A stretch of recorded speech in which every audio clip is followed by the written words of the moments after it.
আসসালামু আলাইকুম। প্রিয় ক্লাস 8-এর শিক্ষার্থী, শিক্ষক, অভিভাবক, যে বা যারা যেখান থেকে এই ভিডিওটা দেখছেন, আল্লাহ তাআলার রহমত বর্ষিত হোক আপনাদের উপরে। তোমরা যারা স্টুডেন্ট, যারা তোমরা বার্ষিক পরীক্ষার জন্য প্রস্তুতি নিচ্ছ, জুনিয়র বৃত্তির জন্য প্রস্তুতি নিচ্ছ, কোনো টিচার যদি থেকে থাকেন যিনি পড়ানোর জন্য আমার ভিডিওটা ছেড়েছেন, আপনারা একটা জিনিস মাথায় রাখবেন যে এই চ্যাপ্টারটা এত বেশি পরিমাণে ইনফরমেটিভ যে এই অধ্যায়কে কমপক্ষে আমি যদি একদম বেসিক ডিটেল পড়াই তাহলে আজকের ক্লাসটা 2 ঘন্টা হয়ে যাবে। সো সেই 2 ঘন্টার ক্লাসের ডিউরেশনের মতো হবে। আমি চেষ্টা করব একটু আনন্দপূর্ণ পরিবেশে পড়ানোর জন্য, কারণ লেখাপড়াটা হইলেও একটু আনন্দময় না হইলে কিন্তু জিনিসটা জমে না।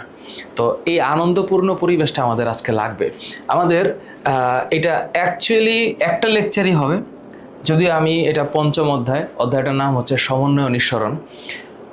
এর সাথে আসলে কি রিলেটেড, এখন রিলেটেড বলতে যেটা বোঝায়, আমি যেটা বুঝি রিলেটেড বলতে যেটা বোঝায় সমন্বয় এবং নিঃসরণ, দুইটা শব্দ আগে একটু বুঝি।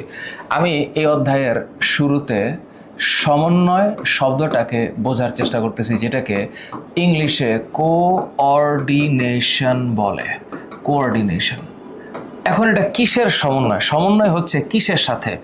তো এটা উদ্ভিদের সমন্বয়, প্রাণীদের সমন্বয়, এরকম একটা জিনিসকে বোঝাচ্ছে। তাহলে এই অধ্যায়ে আমরা আজকে শিখব উদ্ভিদের সমন্বয়। প্রথমে আমি উদ্ভিদের সমন্বয় শিখব।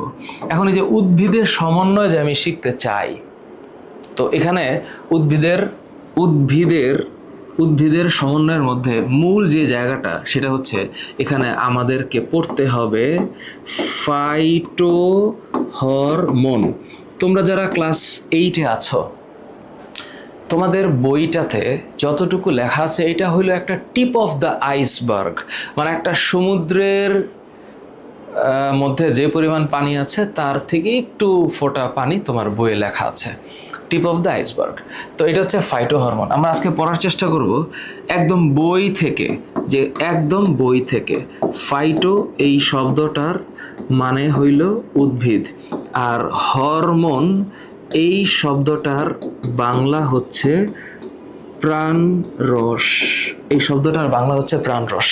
তাহলে আমরা এই ফাইটোহরমোন নিয়ে স্টাডি করব, ফাইটোহরমোন। এরপরে আমাদের এখানে সবচেয়ে দামি যে পড়াটা, সেটা হচ্ছে একটু লাল কালার দিয়ে লিখি, সেইটা হচ্ছে মস্তিষ্ক, ব্রেন। এটা পড়া লাগবে, এটা বোঝা লাগবে। এবং মস্তিষ্ক বোঝার সাথে সাথে আরেকটা জিনিস এখানে আরও বেশি ইম্পর্টেন্ট, সেটা হইল স্নায়ুতন্ত্র।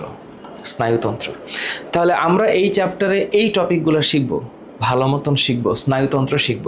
স্নায়ুতন্ত্রের সাথে আরও একটা টপিক এখানে আছে, সেটা হচ্ছে রেচনতন্ত্র।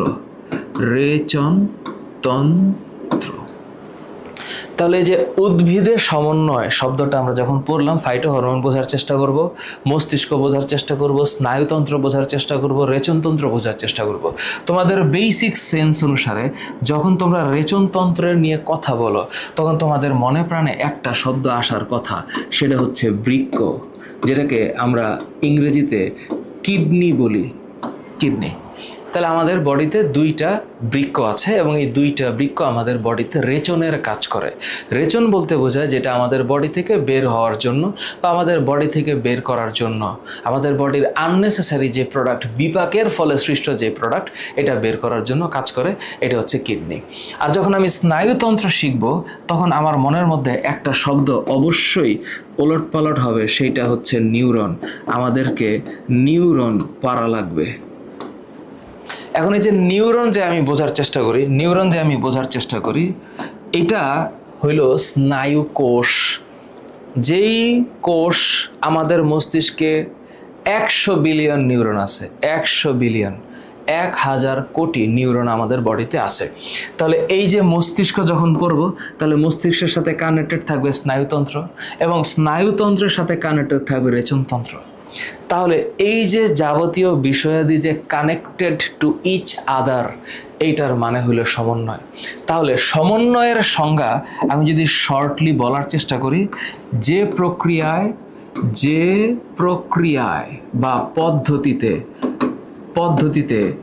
জীব দেহের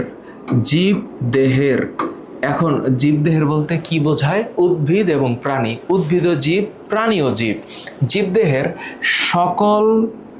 জীবদেহের সকল তন্ত্র পারস্পরিকভাবে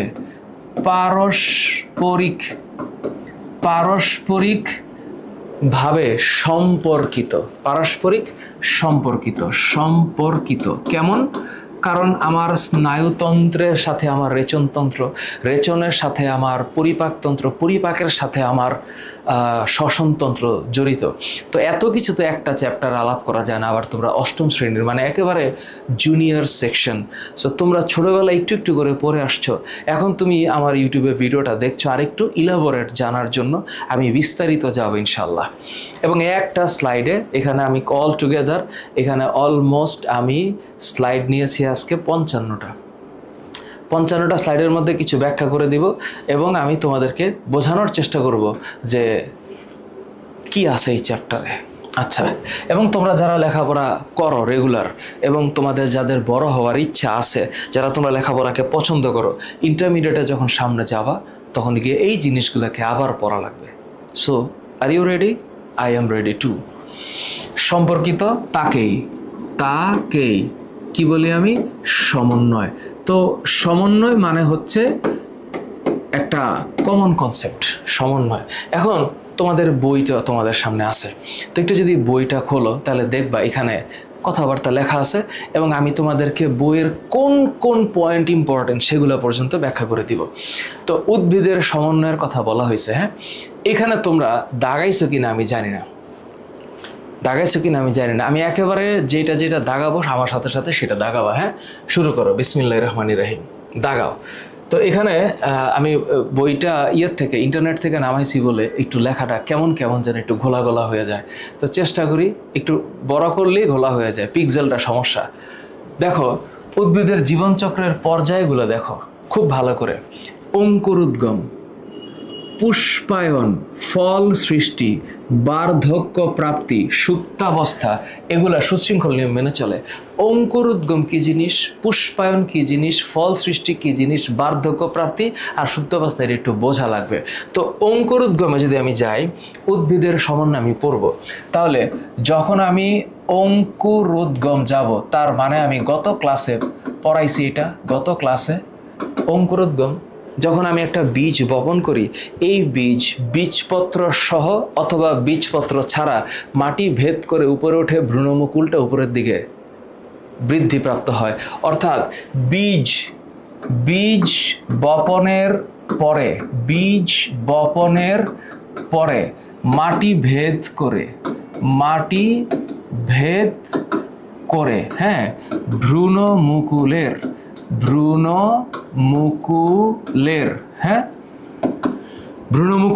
উপরের দিকে গমন, এটার নাম হচ্ছে অঙ্কুরোদ্গম। এটাকে ইংলিশে জার্মিনেশন বলে। তাহলে শব্দটা হচ্ছে কি? শব্দটা হচ্ছে জার্মিনেশন। শব্দটা হচ্ছে জার্মিনেশন, এটা হচ্ছে অঙ্কুরোদ্গম।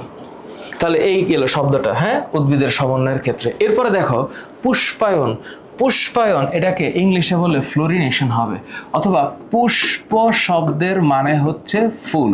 তাহলে পুষ্পায়ন এই শব্দটা হচ্ছে ফুল ধরা, অর্থাৎ ফুল ফুটবে বা ফুল ফোটা, এটার একই টার্ম হচ্ছে ফুল ফোটা। তাহলে ফুল ফুটবেই তো। আচ্ছা, পুষ্পায়ন। তারপর পুষ্পায়নের পরের শব্দটা ফল সৃষ্টি, এটা তোমরা বোঝো। বার্ধক্য প্রাপ্তি যে শব্দটা হচ্ছে, একটা উদ্ভিদের তো আসলে একটা সময়সীমা আছে। তো বার্ধক্য প্রাপ্তি মানে হচ্ছে বৃদ্ধ হওয়া। হ্যাঁ, বৃদ্ধ হওয়া। একটা উদ্ভিদের ফল সৃষ্টি হইতে হইতে একটা পর্যায়ে উদ্ভিদটা কি হয়? উদ্ভিদটা বৃদ্ধ হয়। তো এই যে বার্ধক্য প্রাপ্তি, এটাও হয়। তার মানে এটা ওর জীবনের বৈশিষ্ট্য। এবং দেখো ওর জীবনে সুপ্তাবস্থা বলে একটা ব্যাপার আছে। সুপ্তাবস্থা, তোমরা সুপ্তাবস্থাটা বোঝো কিনা, এটাকে ইংলিশে বলা হয় ইনকিউবেশন পিরিয়ড। Incubation period. এটাকে কি বলা হয়? সুপ্তাবস্থা। কাকে বলে সুপ্তাবস্থা? ফিল করো, সুপ্তাবস্থা হচ্ছে মানে ঘুমানোর অবস্থা, মানে ঘুমিয়ে আছে, জাগে নাই।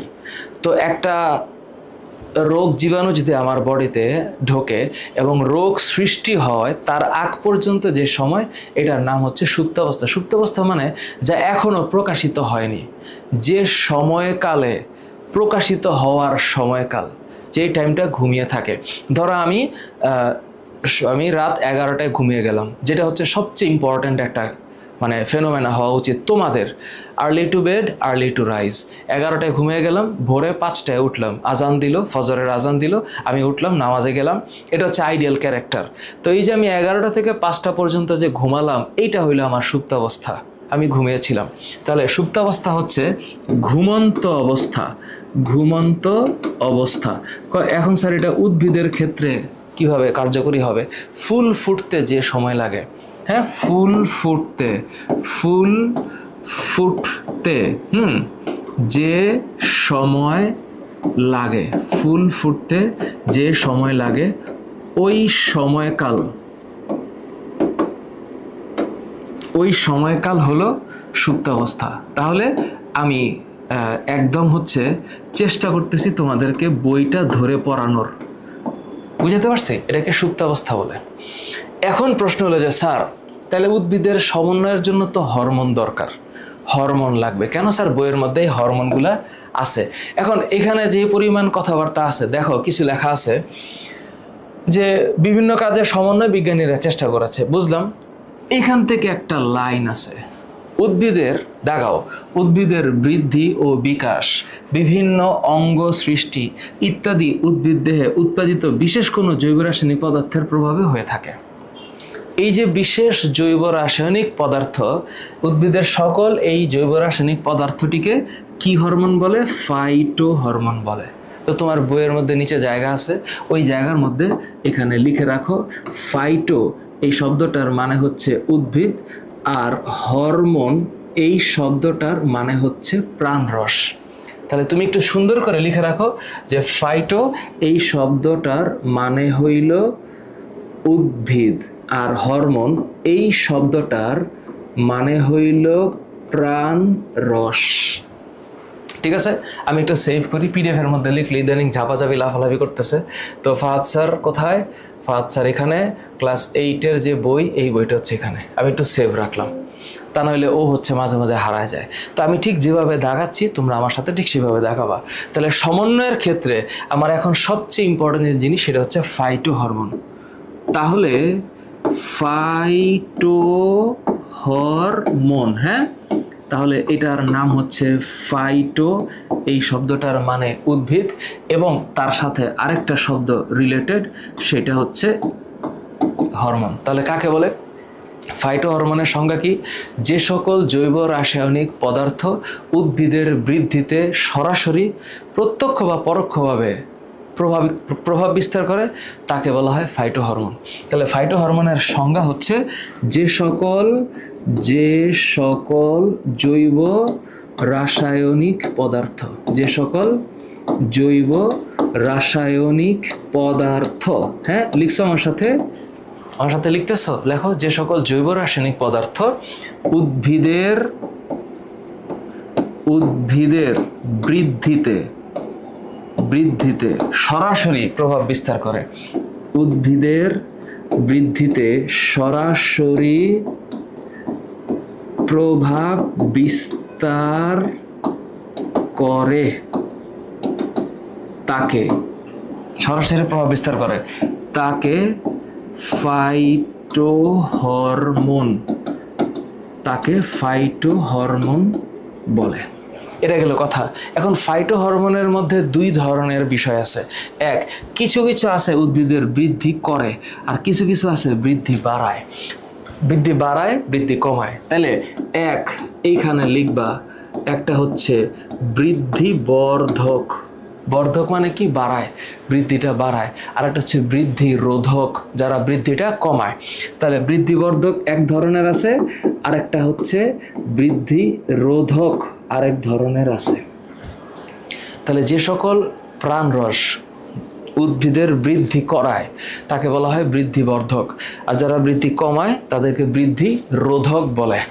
এবার আসি, তো তুমি এই জায়গাটুকু দাগাইছো, এখন পরের পেজে আইসা একটা পেজ আছে, এই পেজটাতে মোটামুটিভাবে ভালো কিছু আছে, ইনফরমেশন মনে রাখতে হবে। খেয়াল করে দেখো, যে সকল হরমোন উদ্ভিদের বৃদ্ধি ঘটায় তাদেরকে কি কি বলে? এই যে দেখো, অক্সিন, আমি জানি তোমরা এটা পড়ছো, জিব্বেরেলিন, বানানটা কিন্তু জিব্বে হবে, ডাবল বি আছে, সাইটোকাইনিন। এখন তোমরা একটু মাথায় রাখো, এটার পাশে একটু জায়গায় লিখে রাখতে পারো, সাইটো এই শব্দটার মানে হচ্ছে সেল। অলওয়েজ মাথায় রাখবা, সাইটো মানে সেল। তোমরা ক্লাস 9-10-এ যখন আমাদের কোর্সে আসবা, আমরা চেষ্টা করবো তোমাদেরকে অনেক ভালো করে পড়ানোর, বিকজ আমরা তোমাদেরকে চাচ্ছি তোমরা জুনিয়র বৃত্তি পরীক্ষায় ভালো রেজাল্ট করো, তোমরা একটু বুঝে আসো, যেটা আমার সবসময় চাওয়া। সো একটু ডিটেইল পড়বো আমরা। হ্যাঁ, সাইটো মানে হচ্ছে সেল, আর কাইনেসিস এই শব্দটার মানে হচ্ছে ডিভিশন। সাইটোকাইনেসিস মানে হচ্ছে ডিভিশন, মানে সাইটোকাইনেসিস সেল ডিভিশন, অর্থাৎ যেই হরমোন উদ্ভিদের বৃদ্ধিতে, কোষ বিভাজনে হেল্প করবে। হ্যাঁ, আচ্ছা, আরেকটা দেখো, বৃদ্ধি সহায়ক। আবার অ্যাবসাইসিক অ্যাসিড, বা তুমি এটাকে অ্যাবসাইসিক অ্যাসিড বলতে পারো এবং ইথিলিন বলতে পারো, এই দুই মামুর বেটা হইল বৃদ্ধি কমায়, উদ্ভিদের বৃদ্ধি প্রতিবন্ধক হিসাবে কাজ করে। এই লাইনগুলো ইম্পর্টেন্ট। আমি জানি না তোমরা অনেক ভালো করে পড়ছো কিনা, কিন্তু দিস লাইনস আর ইম্পর্টেন্ট। এবার আসি, এখানকার যে নামগুলো আছে এই নামগুলারে বুঝা পড়তে হবে। অক্সিন, এটা কে আবিষ্কার করছে? Charles Darwin. অক্সিন, হ্যাঁ, বানানটা একটু প্লিজ মাথায় রাখো, অক্সিন, এটার আবিষ্কারক চার্লস ডারউইন। হ্যাঁ, চার্লস ডারউইন। আমি যে এই যে বই দাগাচ্ছি না, এই দাগানো বই তোমাদেরকে পিডিএফ আকারে দিয়ে দিব, কোনো সমস্যা নেই। তোমরা এই বই আমি যেভাবে দাগাইছি, এই দাগানো পিডিএফটা তোমরা ডেসক্রিপশনে দেখো অথবা কমেন্টে দেখো, পিন করা আছে। আমার যে স্লাইড আমি পড়াইছি পিন করা আছে, তোমরা পড়তে পারো, কোনো সমস্যা নেই। আবিষ্কার করে, এখন এটার আবিষ্কারটা কি, এটা আসলে কি? কাহিনীটা হচ্ছে, একটা গাছকে যখন লাগানো হয় তখন এটার ভ্রূণমুকুল আবরণী, অর্থাৎ ভ্রূণমুকুল অর্থাৎ উপরের দিকে যে পার্টটা ওঠে, এটা দেখা গেছে যে আলোর প্রতি সংবেদনশীল। আলো, উদ্ভিদের যেই পাশ থেকে আলো আসে ওই পাশে একটু বাঁকা হয়ে যায়। এই যে সংবেদনশীলতা এমনি হয় না, এটা এই রাসায়নিক পদার্থের কারণে হয়। তাহলে এই যে দেখো, এখানে লেখা আছে যে উৎসের দিকে বাঁকা হয়ে যায়, এটার প্রভাবটা কোথায় পড়ে? ভ্রূণমুকুল আবরণীর উপর। এটা তোমাদের এমসিকিউতে আসবে। ওকে, আচ্ছা, অক্সিন প্রয়োগ করলে কি হবে? শাখা কলমে মূল গজায়। শাখা কলম কোনটা? যে কোনো একটা গাছের শাখাকে কেটে যদি সেখানে আমি আবার আরেকটা গাছের, মানে কলম মানে কৃত্রিম প্রজননের একটা পার্ট, আমরা আগের চ্যাপ্টারে পড়েছি উদ্ভিদের প্রজননে, মনে আছে? সেখানে আমরা পড়েছি জোড়া কলম, শাখা কলম। আবার এখানে শাখা কলম যেহেতু বলছে, সুতরাং এই কলম হচ্ছে কৃত্রিম প্রজননের অংশ। এখানে যদি আমি আরেকটা উদ্ভিদকে দিয়ে দেই, তখন সেখান থেকে মূল সৃষ্টি হবে, অর্থাৎ আরেকটা নতুন উদ্ভিদ সৃষ্টি হবে, মূল গজায়। ফল অকালে ঝরে পড়া রোধ করে। এই যে ফল অকালে ঝরে পড়া রোধ করে, মানে ফলটা ফুটছে বা ফলটা হয়েছে, ফলটা তো পাকতে হবে। তো ফল যদি পাকার আগে পড়ে যায় তাহলে তো এটা ডিফিকাল্ট। তাহলে এই যে ফলের অকাল ঝরে পড়া রোধ করে, এটা কার কারণে? অক্সিনের কারণে। এটা এমসিকিউতে আসবেই আসবে। জিবেরেলিন, এটা কোথায় দেখা যায়? চারা গাছ, বীজপত্র, পত্রের বর্ধিষ্ণু অঞ্চলে। এই পার্টটা তোমাদের এমসিকিউর জন্য ইম্পর্টেন্ট। পত্র মানে পাতা, পাতার যে অংশটা বড় হবে ওই অংশে জিবেরেলিন দেখা যায়। তোমাদের বৃত্তি পরীক্ষার এমসিকিউর জন্য এইটা ইম্পর্টেন্ট। পর্বমধ্যগুলো দৈর্ঘ্যে বৃদ্ধি পায়। পর্বমধ্যগুলো দৈর্ঘ্যে বৃদ্ধি পায়। এখন মানে মোটা হয়, একটু মোটা হয়, দৈর্ঘ্যে বাড়ে, লম্বা হয়। এই যে লম্বা হওয়া, পর্বমধ্যগুলা লম্বা হওয়া, এটা হচ্ছে জিবেরেলিনের প্রভাব। তার মানে উদ্ভিদ বড় হচ্ছে। তারপরে বীজের সুপ্তাবস্থা কাটাতে, এই লাইন তোমরা ক্লাস 10-এ উঠেও পাবা। তোমরা যখন 9-10-এ উঠবা তখন সেম এই পড়াটা আবার পড়া লাগবে, এবং ইন্টারেস্টিংলি ইন্টারমিডিয়েটেও এই পড়াটা আবার পড়া লাগবে। বীজের সুপ্তাবস্থা কাটাতে এর কার্যকারিতা রয়েছে। ওকে, পরের লাইন ইথিলিন। ইথিলিন, আমি এগুলো লিখে রাখছি, বলে দিচ্ছি বইয়ের কোন কোন জায়গায় আছে। এটা একটা গ্যাসীয় পদার্থ, কনফার্ম পরীক্ষায় আসবে। ইথিলিন গ্যাসীয় পদার্থ, ইথিলিন গ্যাসীয় পদার্থ, লেখা রাখো, এমসিকিউতে আসবে। এটা গ্যাসীয় পদার্থ। এটা কি করে? এটা বীজ এবং মুকুলের সুপ্তাবস্থা ভঙ্গ করে। এখন সুপ্তাবস্থা ভঙ্গ কি? সুপ্তাবস্থা মানে হচ্ছে ঘুমিয়ে থাকা। তো একটা মানুষ, মনে করো তুমি যদি ঘুমিয়ে আসো, রাত 11টায় ঘুমাইছো, তো তোমার সকাল 5টায় ওঠার কথা, তুমি উঠছো দুপুর 3টায়, তাহলে এটা তো গুড ক্যারেক্টার না, এটা হচ্ছে ব্যাড ক্যারেক্টার, তাই না? সো 11টার সময় ঘুম থেকে, মানে ঘুমানোর পরে 6টার সময় ঘুম থেকে ওঠাটা আইডিয়াল কেস, বুঝতে পারছি? তাহলে বীজ এবং মুকুলের কি অবস্থা? সুপ্তাবস্থা ভঙ্গ করে। তারপর ইথিলিন পাতা, ফুল এবং ফলের ঝরে পড়া ত্বরান্বিত করে। বাবারে বাবা, মানে বীজ এবং মুকুলের সুপ্তাবস্থা ভঙ্গ করে। এবং এটা কি পদার্থ? গ্যাসীয় পদার্থ। কোনটি গ্যাসীয় পদার্থ? এমসিকিউতে এরকম প্রশ্ন আসবে। এই যে পড়া, এই পড়াটা খুবই ইম্পর্টেন্ট। চলন, একটা উদ্ভিদ সারাক্ষণ একটা জায়গায় নিষ্ক্রিয় পদার্থের মতো থাকে না, ও একটু নড়তে পারে। তো যখনই নড়ে তখন এই জায়গাটা একটা শব্দ আছে চলন, এটাকে ইংলিশে বলা হয় লোকোমোশন। লোকোমোশন। তাহলে এই যে লোকোমোশন, এটাকে বলা হয়, এইসব চলনকে ট্রপিক চলন বলা হয়। হোয়াট ইজ ট্রপিক চলন? এখন এই জায়গায় আমি একটু তোমাদেরকে একটু ব্যাখ্যা দিই, আমি একটু পরে এমসিকিউতে যাব। যখন তুমি ট্রপিক চলনের কথা বলবে, হ্যাঁ, ট্রপিক, এইটাকে বলা হয় ট্রপিক।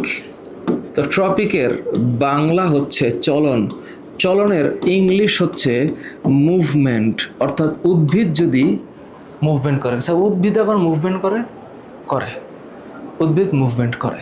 এই মুভমেন্টটা কেমন? মুভমেন্টটা আসলে তোমরা সামনে গেলে, ক্লাস 9-এ গেলে পাবা। মুভমেন্ট হইতে পারে যে একটা উদ্ভিদের কণা পুরাটা স্থানান্তরিত হয়েছে, এটাকে বলা হয় সামগ্রিক চলন। এটা সামনে গেলে পাবা, এখন না, আমি জাস্ট একটু জানায় রাখতেছি। তাহলে এইটার নাম হচ্ছে সামগ্রিক চলন, আরেকটার নাম হচ্ছে বক্র চলন। কি চলন? বক্র চলন। তাহলে সামগ্রিক চলন হচ্ছে পরিপূর্ণ স্থানান্তর, আর বক্র চলন হচ্ছে কেমন? মনে করো যে এটা একটা গাছ, গাছের এটা হচ্ছে মানে মূল কাণ্ডটা, তো এটা হচ্ছে ধরো মূলকে বোঝাচ্ছি। এখানে হচ্ছে সূর্যের আলো আছে, দেখা গেছে সূর্যের আলোর দিকে বাইকে গেছে, সূর্যের আলোর দিকে বাইকে গেছে। এই যে ওর মুভমেন্টটা যে হইল, এই যে একটা রেসপন্স, এই যে রেসপন্স, বেঁকে যাওয়া, এই যে রেসপন্স, এটাকে আমি বলছি হচ্ছে বেঁকে যাওয়া। যদি বাঁকে, তাহলে এই যে রেসপন্সটা করলো, এটার নাম হচ্ছে ট্রপিক চলন। এবং এটা সুন্দর একটা বানান হচ্ছে, এটা তোমরা সামনে পাবা, সেইটা হচ্ছে ট্রপিজম। ট্রপিজম। সুতরাং এইটা হইল ট্রপিজম। ট্রপিজম শব্দের মানে হচ্ছে উদ্ভিদের কোনো বিশেষ অঙ্গের কোনো বিশেষ দিকে সাড়া প্রদানকে চলন বলা হয় বা ট্রপিজম বলা হয়। ঠিক আছে, এটা সামনে তোমরা পাবা। এখানে বিভিন্ন ধরনের নাম আছে। একটা হচ্ছে ফটোট্রপিজম, মানে উদ্ভিদের কোনো কিছুর আলোর দিকে চলে যাওয়া। তারপরে হচ্ছে কেমিক্যাল ট্রপিজম, রাসায়নিক দিকমুখিতা। তো এই যে ট্রপিজম না, এটার বাংলা হচ্ছে দিকমুখিতা। তোমরা সামনে গেলে এগুলো পাবা, দিকমুখিতা। চলো তাহলে এবার একটু দেখি যে এই চ্যাপ্টার থেকে কিরকম প্রশ্ন আসতে পারে। শাখা প্রশাখা মূল উৎপাদনে সাহায্য করে, ইন্ডোল অ্যাসিডিক অ্যাসিড ক্ষতস্থানে পূরণে সাহায্য করে, অক্সিন প্রয়োগ করলে ফলের মোচন বিলম্বিত হয়। মোচন মানে কি? ঝরে পড়া। ফলের মোচন, এই মোচন শব্দটার মানে হচ্ছে ছিঁড়ে যাওয়া, ছিঁড়ে যাওয়া, ছিঁড়ে যাওয়া, বা আরেকটা হচ্ছে ঝরে পড়া, ছিঁড়ে যাওয়া বা ঝরে পড়া। পানি অভিকর্ষ উদ্ভিদের বৃদ্ধি প্রভাবিত করে। এগুলো হচ্ছে কিছু লাইন, হরমোনের ব্যবহার লিখে দিছি। এবার ধরো পরীক্ষা কেমন প্রশ্ন আসতে পারে। ফ্লোরিজেন নামক হরমোন কোথায় উৎপন্ন হয়? নিশ্চিত তুমি এটা জানো, এই হরমোন পাতায় উৎপন্ন হয়, পাতায়। এখন ফ্লোরিজেন, এখন এই জায়গাটার মধ্যে একটা শব্দ আছে ফ্লোরিজেন হরমোন, অ্যাবসিসিক অ্যাসিড, তা পত্রমুকুলে পরিণত হয়। এই যে দেখো এখানে একটা লাইন আছে, দেখো খুব খুব সেন্সিটিভ একটা লাইন। এই যে দেখো পাতায় ফ্লোরিজেন নামক হরমোন উৎপন্ন হয়। তাহলে ফ্লোরিজেন হরমোন কোথায় উৎপন্ন হয়? পাতায়। এইটা হইল একটা এমসিকিউ। এখানে এই এমসিকিউটাকে একটু দাগাও। তার মানে এটা হচ্ছে ডিভিশন, আর এটা কোথায় উৎপন্ন হয়? পাতায়। দেখো কোথায় এমসিকিউ আসছে। তাহলে অনেকবার বোর্ডে এটা আসছে, এখানে আমি জাস্ট কয়েকটা নাম লিখছি, পাতায় উৎপন্ন হয়। তাহলে ফ্লোরিজেন কোথায় হয়? পাতায়। আরেকটা জিনিস বলে দিই, সামনে তোমাদেরকে একটু করে বলবো। ফ্লোরা এই শব্দটার মানে হচ্ছে ফ্লাওয়ার। হ্যাঁ, ফ্লাওয়ার মানে হচ্ছে ফুল, ফুল। আর কখনো যদি তোমরা সামনে যখন পড়বা, জেন নামে একটা শব্দ আছে, জেন, সেটা হচ্ছে প্রডিউসিং, প্রডিউসিং মানে হচ্ছে উৎপাদনকারী, উৎপাদনকারী। জেন মানে হচ্ছে উৎপাদনকারী। তো ফ্লোরিজেন মানে হচ্ছে ফুল উৎপাদনকারী। এটা জাস্ট একটু তোমাদের বলে রাখলাম। ফলের অকাল ঝরে পড়া রোধ হয়, এই যে একটা শব্দ অকাল ঝরে পড়া, তুমি তাকায় দেখো এই লাইন কোথায় পড়ছো? এই লাইন, এই যে দেখো, ফলের অকাল ঝরে পড়া রোধ হয় কিসের অভাবে? অক্সিন। তো তুমি যখন রিডিং পড়বা তাহলে তোমার কাছে ইনফরমেশনগুলো থাকতেছে, and then you can memorise যে অক্সিনের অভাবে ফলের অকাল ঝরে পড়া রোধ হয়। নিচের কোনটি ফল পাকতে সাহায্য করে? ফল পাকতে, একদম এই লাইন, নিচের কোনটি ফল পাকতে সাহায্য করে? লাইনটা একটু তাকায় দেখো যে কোথায় তুমি পড়ছো। ফল পাকাতে সাহায্য করে, এই এতটুকুর মধ্যেই তো লেখা। হ্যাঁ, এই যে এখানে জিবেরেলিন, সুপ্তাবস্থা, বর্ধিষ্ণু, ইথিলিন, গ্যাসীয় পদার্থ, এই যে দেখো একটা লাইন, এটি ফল পাকাতে সাহায্য করে। তার মানে এই লাইন থেকে এই প্রশ্নই আসবে। ফল পাকাতে সাহায্য করে ইথিলিন, ফল পাকাতে সাহায্য করে ইথিলিন, ফল পাকাতে সাহায্য করে ইথিলিন। নিচের কোনটি গ্যাসীয় পদার্থ? এটা হচ্ছে ইথিলিন, একটা গ্যাসীয় পদার্থ। ইথিলিন একটা গ্যাসীয় পদার্থ। ওকে, মন থাকবে? আচ্ছা, এরপরে তুমি তাকায় দেখো, ইথিলিন ফলের অকাল ঝরে পড়া রোধ করে। এটা কি ইথিলিনের কাজ? না, এটা ইথিলিনের কাজ না, এটা হইল অক্সিনের কাজ, অক্সিন। তাহলে এখানে এটি গ্যাসীয় পদার্থ, ফল পাকাতে সাহায্য করে। কথা রাইট? তাহলে এরকম প্রশ্ন আসতে পারে। তাহলে এখানে রাইট অ্যান্সার হচ্ছে, রাইট অ্যান্সার 1 ও 2। তো তোমার পরীক্ষায় এরকম প্রশ্ন আসবে এবং তুমি পারবা, তুমি পারবা, এটা কনফিডেন্স থাকা লাগবে। ফ্লোরিজেন, ফ্লোরিজেন, হ্যাঁ তিনটাই হবে। ফ্লোরিজেন পাতায় উৎপন্ন হয়, পত্র মূলে স্থানান্তরিত হয়, উদ্ভিদের ফুল উৎপাদন করে। আমি তো একটু আগে বললাম ফ্লোরিজেন, এটাকে বানান করে ভাগ করলে এটা কি হবে? Flower producing. তাহলে ফ্লোরি এটা মানে হচ্ছে ফ্লাওয়ার, আর জেন শব্দটার মানে হচ্ছে প্রডিউসিং, ফ্লাওয়ার প্রডিউসিং। তাহলে এখানে রাইট অ্যান্সার কোনটা হবে? তিনটাই হবে। বুঝাতে পারছি? যেহেতু আমার স্লাইডটা সবার জন্য ফ্রি, আপনারা যারা টিচার আছেন, আপনারা যারা দেখছেন, আমার কোনো ভুলভ্রান্তি হলে ক্ষমা করবেন। মানুষ মাত্রই ভুল হয়, আর আমি চেষ্টা করে যাচ্ছি যেন এডুকেশনটা খুব মানে কি বলে এটাকে, এডুকেশনটা যেন এনজয়েবল হয়, এটা যেন আমরা মনে রাখতে পারি, ভালোবাসা পড়তে পারি। এখন শুরু হচ্ছে স্নায়ুতন্ত্র। এখন স্নায়ুতন্ত্রের কনসেপ্টটা হচ্ছে, এটাকে ইংলিশে বলে নার্ভাস সিস্টেম, নার্ভাস সিস্টেম। স্নায়ুতন্ত্র কাকে বলে? খুব মজার একটা জিনিস। দেখো, আমি যে কথা বলতেছি, কথা বলার আগে আমি চিন্তা করতেছি, আমি ভাবতেছি, মনে মনে ভাবছি আমি কি বলবো, বইয়ের কোন চ্যাপ্টারে থাকবো, আমার অঙ্গ ভঙ্গি, হাত পা সব নড়তেছে, আমি মেন্টালি প্রিপেয়ার্ড, এবং আমি কি বলছি সেই ব্যাপারে আমার যথেষ্ট সচেতনতা আছে। তো এই সব কিছু যে জিনিসটা কন্ট্রোল করতেছে সেটা হচ্ছে আমাদের মস্তিষ্ক। তাহলে তন্ত্র, হ্যাঁ, যখন তুমি তন্ত্রের কথা বলবা তখন মাথায় রাখবা যে এটাকে আমি কি বলছি, এটার নাম হচ্ছে সিস্টেম। তখন আমি ওকে বলছি নার্ভাস সিস্টেম, নার্ভাস সিস্টেম। যে তন্ত্রের সাহায্যে জীব, যে তন্ত্রের, হ্যাঁ, সাহায্যে, যে তন্ত্রের সাহায্যে জীব তার পরিবেশের সাথে, জীব পরিবেশের সাথে, মানে এক্সটার্নাল যে এনভায়রনমেন্ট, পরিবেশের সাথে কি করে?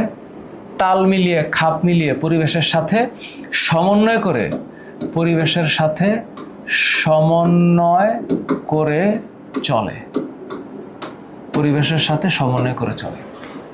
তাহলে আমি পরিবেশের সাথে এটা কি গরম না ঠান্ডা, কি ব্যথা না বেদনা, কি আমি ফিল করতে পারি, এটা হচ্ছে স্নায়ুতন্ত্র। এখন স্নায়ুতন্ত্রকে তোমরা যখন সামনে পড়বা, এখন তো অবশ্য ওইভাবে ডিটেইলের সুযোগ নাই, এটাকে দুইটা আছে। হ্যাঁ, একটার নাম হচ্ছে কেন্দ্রীয় স্নায়ুতন্ত্র। হ্যাঁ, কেন্দ্রীয় স্নায়ুতন্ত্র। তো কেন্দ্রীয় বলতে বোঝায় একেবারে সেন্ট্রাল, তাহলে এটাকে ইংলিশে বলা হয় সেন্ট্রাল নার্ভাস সিস্টেম। তুমি একটু শর্ট করে বলবা সিএনএস, সেন্ট্রাল নার্ভাস সিস্টেম। আর কেন্দ্রীয় স্নায়ুতন্ত্রের পরে আরেকটা হচ্ছে স্বয়ংক্রিয় স্নায়ুতন্ত্র, স্বয়ংক্রিয় স্নায়ুতন্ত্র, বা তুমি আপাতত এখানে প্রান্তীয় স্নায়ুতন্ত্রটাই বোঝো, ওই একই, সব একই, প্রান্তীয় স্নায়ুতন্ত্র। মানে ওই কেন্দ্রীয় থেকে এটা চারপাশে ছড়াই গেছে, প্রান্তীয়। তো এটাকে আমরা ভালোবেসে পেরিফেরাল নার্ভাস সিস্টেম বলি, peripheral nervous system, peripheral nervous system. তাহলে এটাকে সংক্ষেপে আমরা কি বলবো? আমরা এটাকে সংক্ষেপে বলবো পিএনএস। বুঝতে পারছি? তাহলে এটা হচ্ছে সিএনএস, এটা হচ্ছে পিএনএস। সিএনএস এর মধ্যে দুইটা জিনিস আছে, দুইটা। এক হচ্ছে ব্রেইন, মস্তিষ্ক। হ্যাঁ, মস্তিষ্ক, যেটাকে আমরা ইংলিশে ব্রেইন বলি। আর আমাদের ব্রেইন একটা সফট পার্ট না, এটা একটা শক্ত খোলকের মধ্যে আটকানো আছে, এটার নাম খুলি, মাথার খুলি। এবং মাথার খুলি দেখতে কেমন হয় জানো? মাথার খুলি দেখতে এমন হয়, এই যে মাথার খুলি দেখতে এমন হয়, এইটা হচ্ছে মাথার খুলি। এখন আমাদের যে মাথার খুলিটা আছে, এটা যদি এত কালারফুল যে দেখা যাচ্ছে, এটা আসলে এত কালারফুল না। এটা হচ্ছে মানুষের মাথার একটা শক্ত খণ্ড, মানে খুলির মতো একটা অংশ।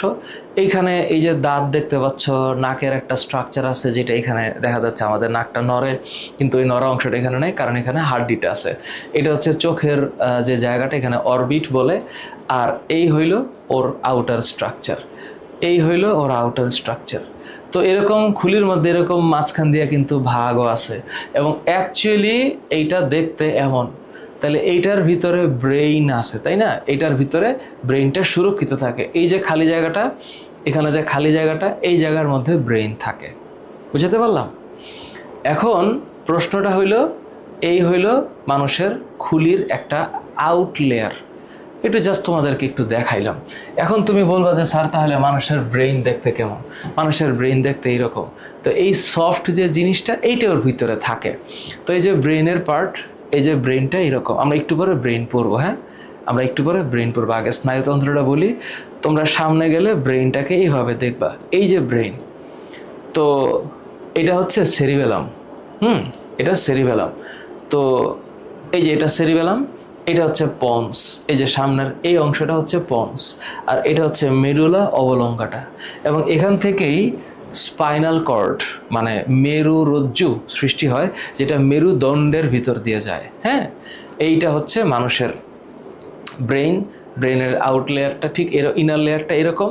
এবং এখানে দেখো মাঝখানে দুইটা খণ্ড আছে, আছে না? খণ্ড আছে। এই যে মাঝখানে যে দুইটা খণ্ড আছে, এখানে খেয়াল করো, এইটা দিয়ে মাঝখানে ভাগ। তাহলে এইটা হচ্ছে বাম পাশ, এইটা হচ্ছে ডান পাশ, মানে ওর বাম পাশ।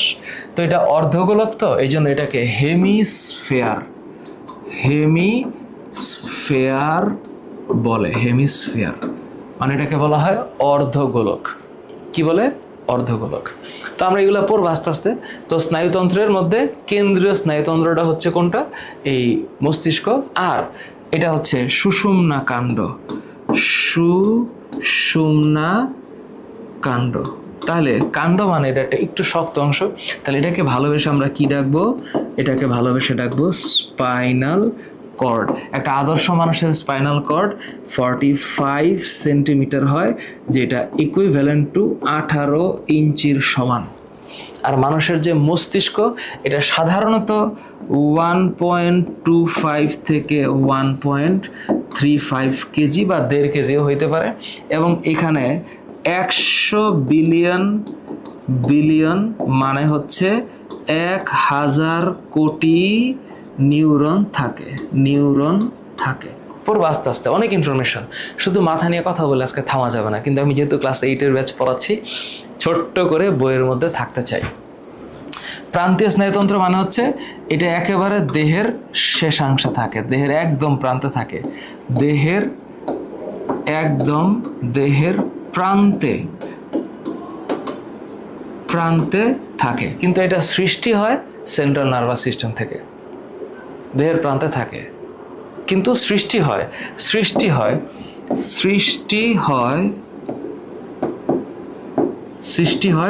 সিএনএস থেকে। আমরা এটাকে সিএনএস ডাকি, হ্যাঁ, সৃষ্টি হয় সিএনএস থেকে। এটা মোটামুটি একটা ব্যাখ্যা। এখন স্যার বইয়ের মধ্যে যে আমি আছে অংশটুকু, এটা কতটুকু পড়ব? দেখো এখানে একটা ছোট্ট একটা চিত্র আছে, এই চিত্র বোঝাচ্ছে যে একটা গাছ লাগাইছিলাম, এই গাছটার আলোটা এক পাশ থেকে আসে, ফলে এই গাছটা শুধু ওই দিকেই বাঁকে গেছে। তো এটার মানে হচ্ছে গাছ বোঝে যে আলো কোত্থেকে আসতেছে, তাই না? গাছ বোঝে আলো কোত্থেকে আসতেছে, এবং এই ফিলিংসটাই বোঝায় যে গাছেরও ফিলিংস আছে। এরপরে আচ্ছা 1 মিনিট, এটা দরকার নাই, ক্যান্সেল, হ্যাঁ। আচ্ছা, এরপরে হরমোনের ব্যবহার, এটা একটু ভালো মতো পড়ো। এই অংশটুকু সিকিউর খ এর জন্য আসবে, সিকিউর খ। আচ্ছা, ভালো কথা। এটা হচ্ছে স্নায়ুতন্ত্র। কিছু কথা লেখা আছে যেটা একটা সাধারণ স্টুডেন্ট রিডিং দিলেই বুঝবে। তুমি এখান থেকে যে পার্টটা পড়বা সেটা হচ্ছে একদম ক্লিয়ারলি চেষ্টা করবে বই থেকে লিখতে। হ্যাঁ, এটা আবার একটু ঘোলা হয়ে গেছে। প্রাণীদেহের এই জায়গাটুকু, যে তন্ত্র দেহের বিভিন্ন অঙ্গের সংযোগ রক্ষা করে, বিভিন্ন জৈবিক কার্যাবলী সমন্বয় সাধন করে এবং উদ্দীপনায় সাড়া দিয়ে উপযুক্ত প্রতিবেদন সৃষ্টি করার মাধ্যমে পরিবেশের সাথে সম্পর্ক রাখে, তাকে স্নায়ুতন্ত্র বলে। এটা একটা মোটামুটি বুকিশ নলেজ। এই সব কিছু কন্ট্রোল করতেছি, মানে আমার ব্রেইন, আমি কোথায় কি বলবো, কতক্ষণ বলবো, কার দিকে তাকাবো, হাসি দিব না হাসি দিব না, কথা কি জোরে বলবো না আস্তে বলবো, এভরিথিং কন্ট্রোল করতেছে ব্রেইন। আচ্ছা, এখন এটা তো হচ্ছে স্নায়ুতন্ত্র। তাহলে স্নায়ু যে তন্ত্র, এটার যে গাঠনিক একক, স্নায়ুতন্ত্রের, হ্যাঁ, স্নায়ুতন্ত্রের গাঠনিক একক হচ্ছে স্নায়ু কোষ, যেটাকে বলা হয় হচ্ছে নিউরন। স্নায়ুতন্ত্রের গাঠনিক একক বা স্নায়ুতন্ত্রের গাঠনিক কোষটা হচ্ছে নিউরন। হ্যাঁ, আচ্ছা, ভালো কথা। এবার এই নিউরন নিয়ে কথাবার্তা। তো স্নায়ুতন্ত্র নিয়ে যে পরিমাণ কথা বলা উচিত তোমাদের, এটা এতটুকুই আছে। আসলে এটা অনেক বেশি জটিল। তাইলে স্নায়ুতন্ত্রের মধ্যে যদি আমি দেখি নিউরনটা কেমন, তাহলে তোমরা যখন নিউরনটা ড্রয়িং করবা, চেষ্টা করবা নিউরনের ড্রয়িংয়ের ক্ষেত্রে এমনভাবে ড্রয়িং করতে যেইটার কোনো সীমা পরিসীমা নাই। এটা যেভাবেই তুমি আঁকাও সেইভাবেই হবে। হ্যাঁ, যেভাবেই আঁকাও হবে, কোনো সমস্যা নেই।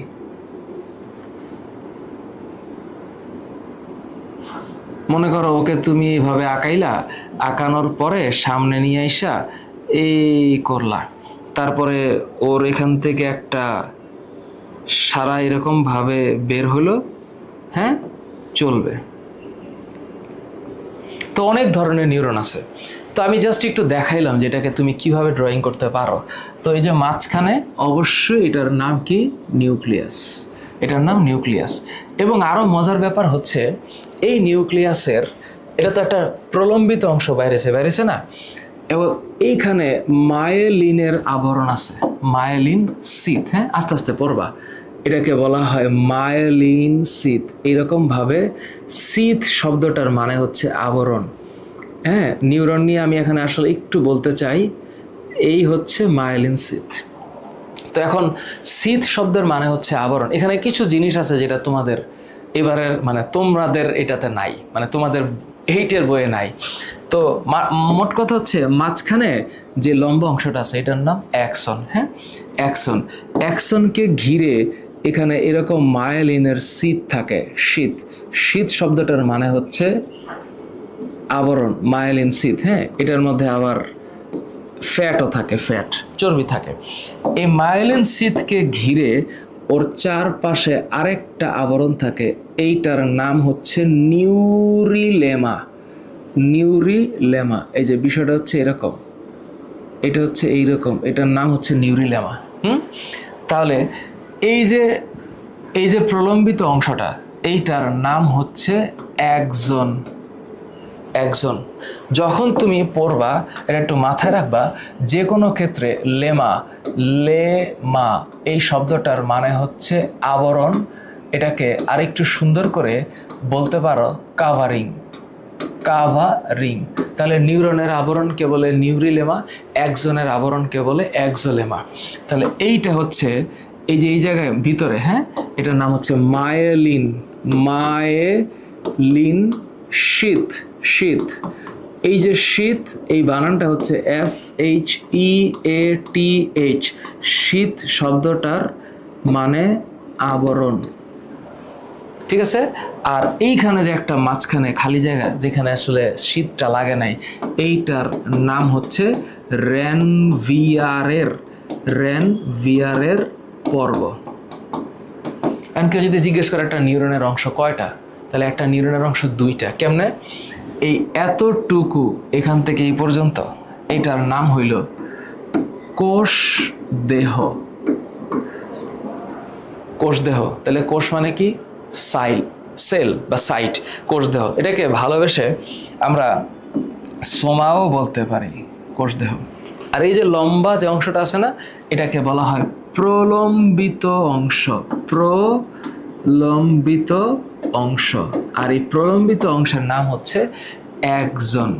অ্যাক্সন। আর এখানে ওই যে শাখা প্রশাখা আছে না, হ্যাঁ, শাখা প্রশাখা, এটাকে এক বচনে বলে ডেনড্রন। ডেনড্রন, এটা হচ্ছে এক বচন। ডেনড্রনটা কি বচন? এক বচন।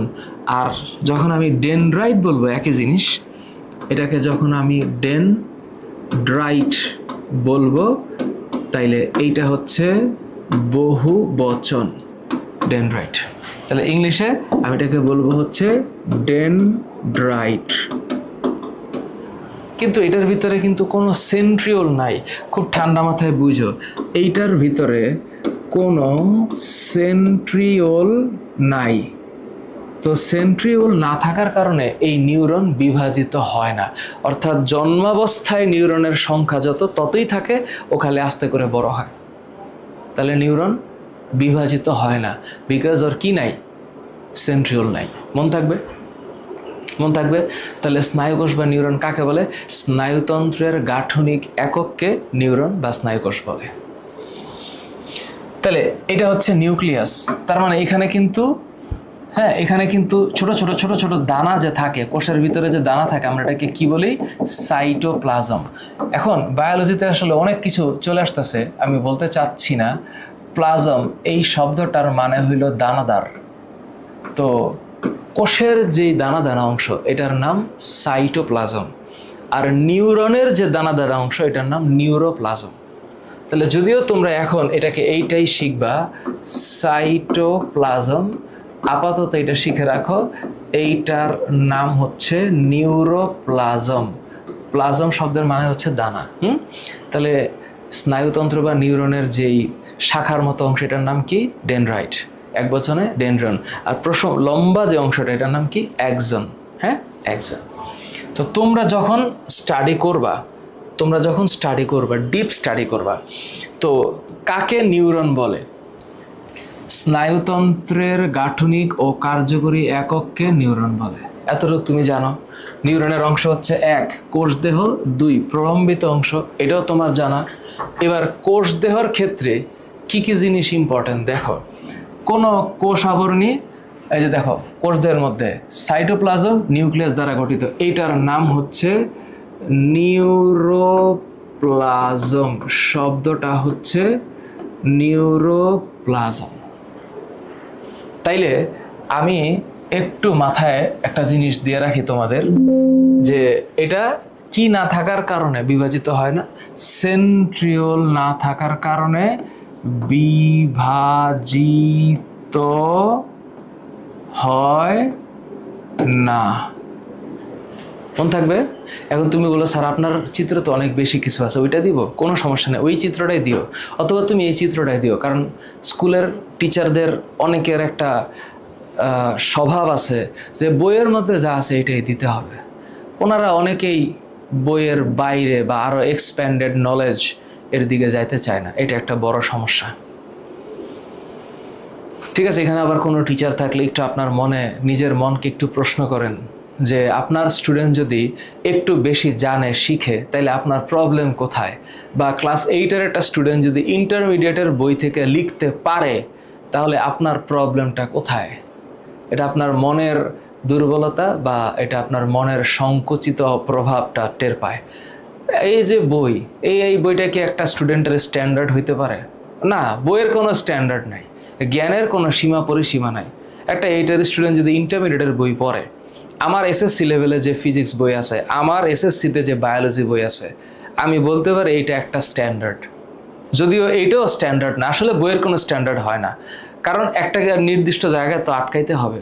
তো আমি একটা স্টুডেন্টকে যতটুকু পড়া উচিত আমি আমার বইয়ের মধ্যে দিছি।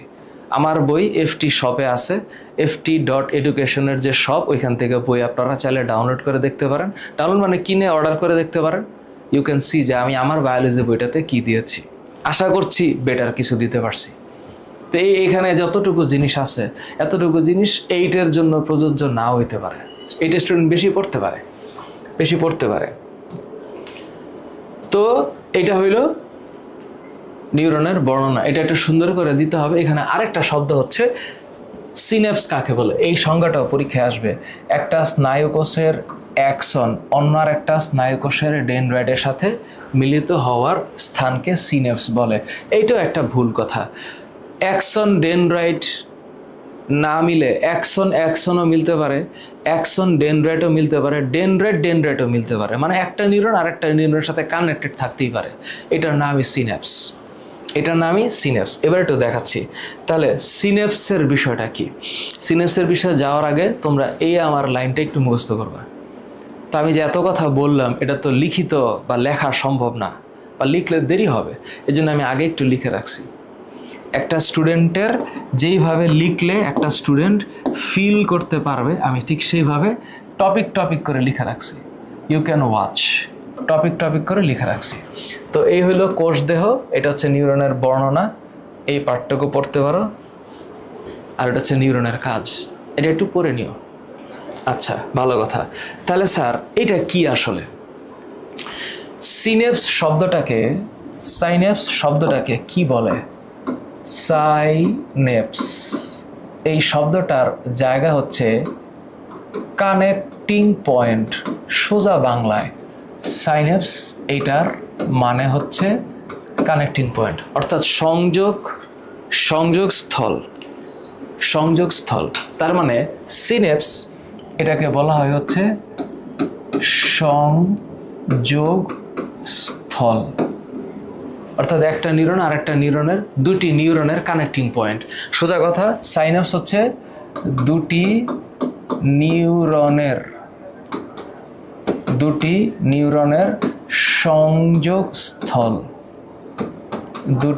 নিউরনের সংযোগস্থলকে সিনেপস বলা হয়।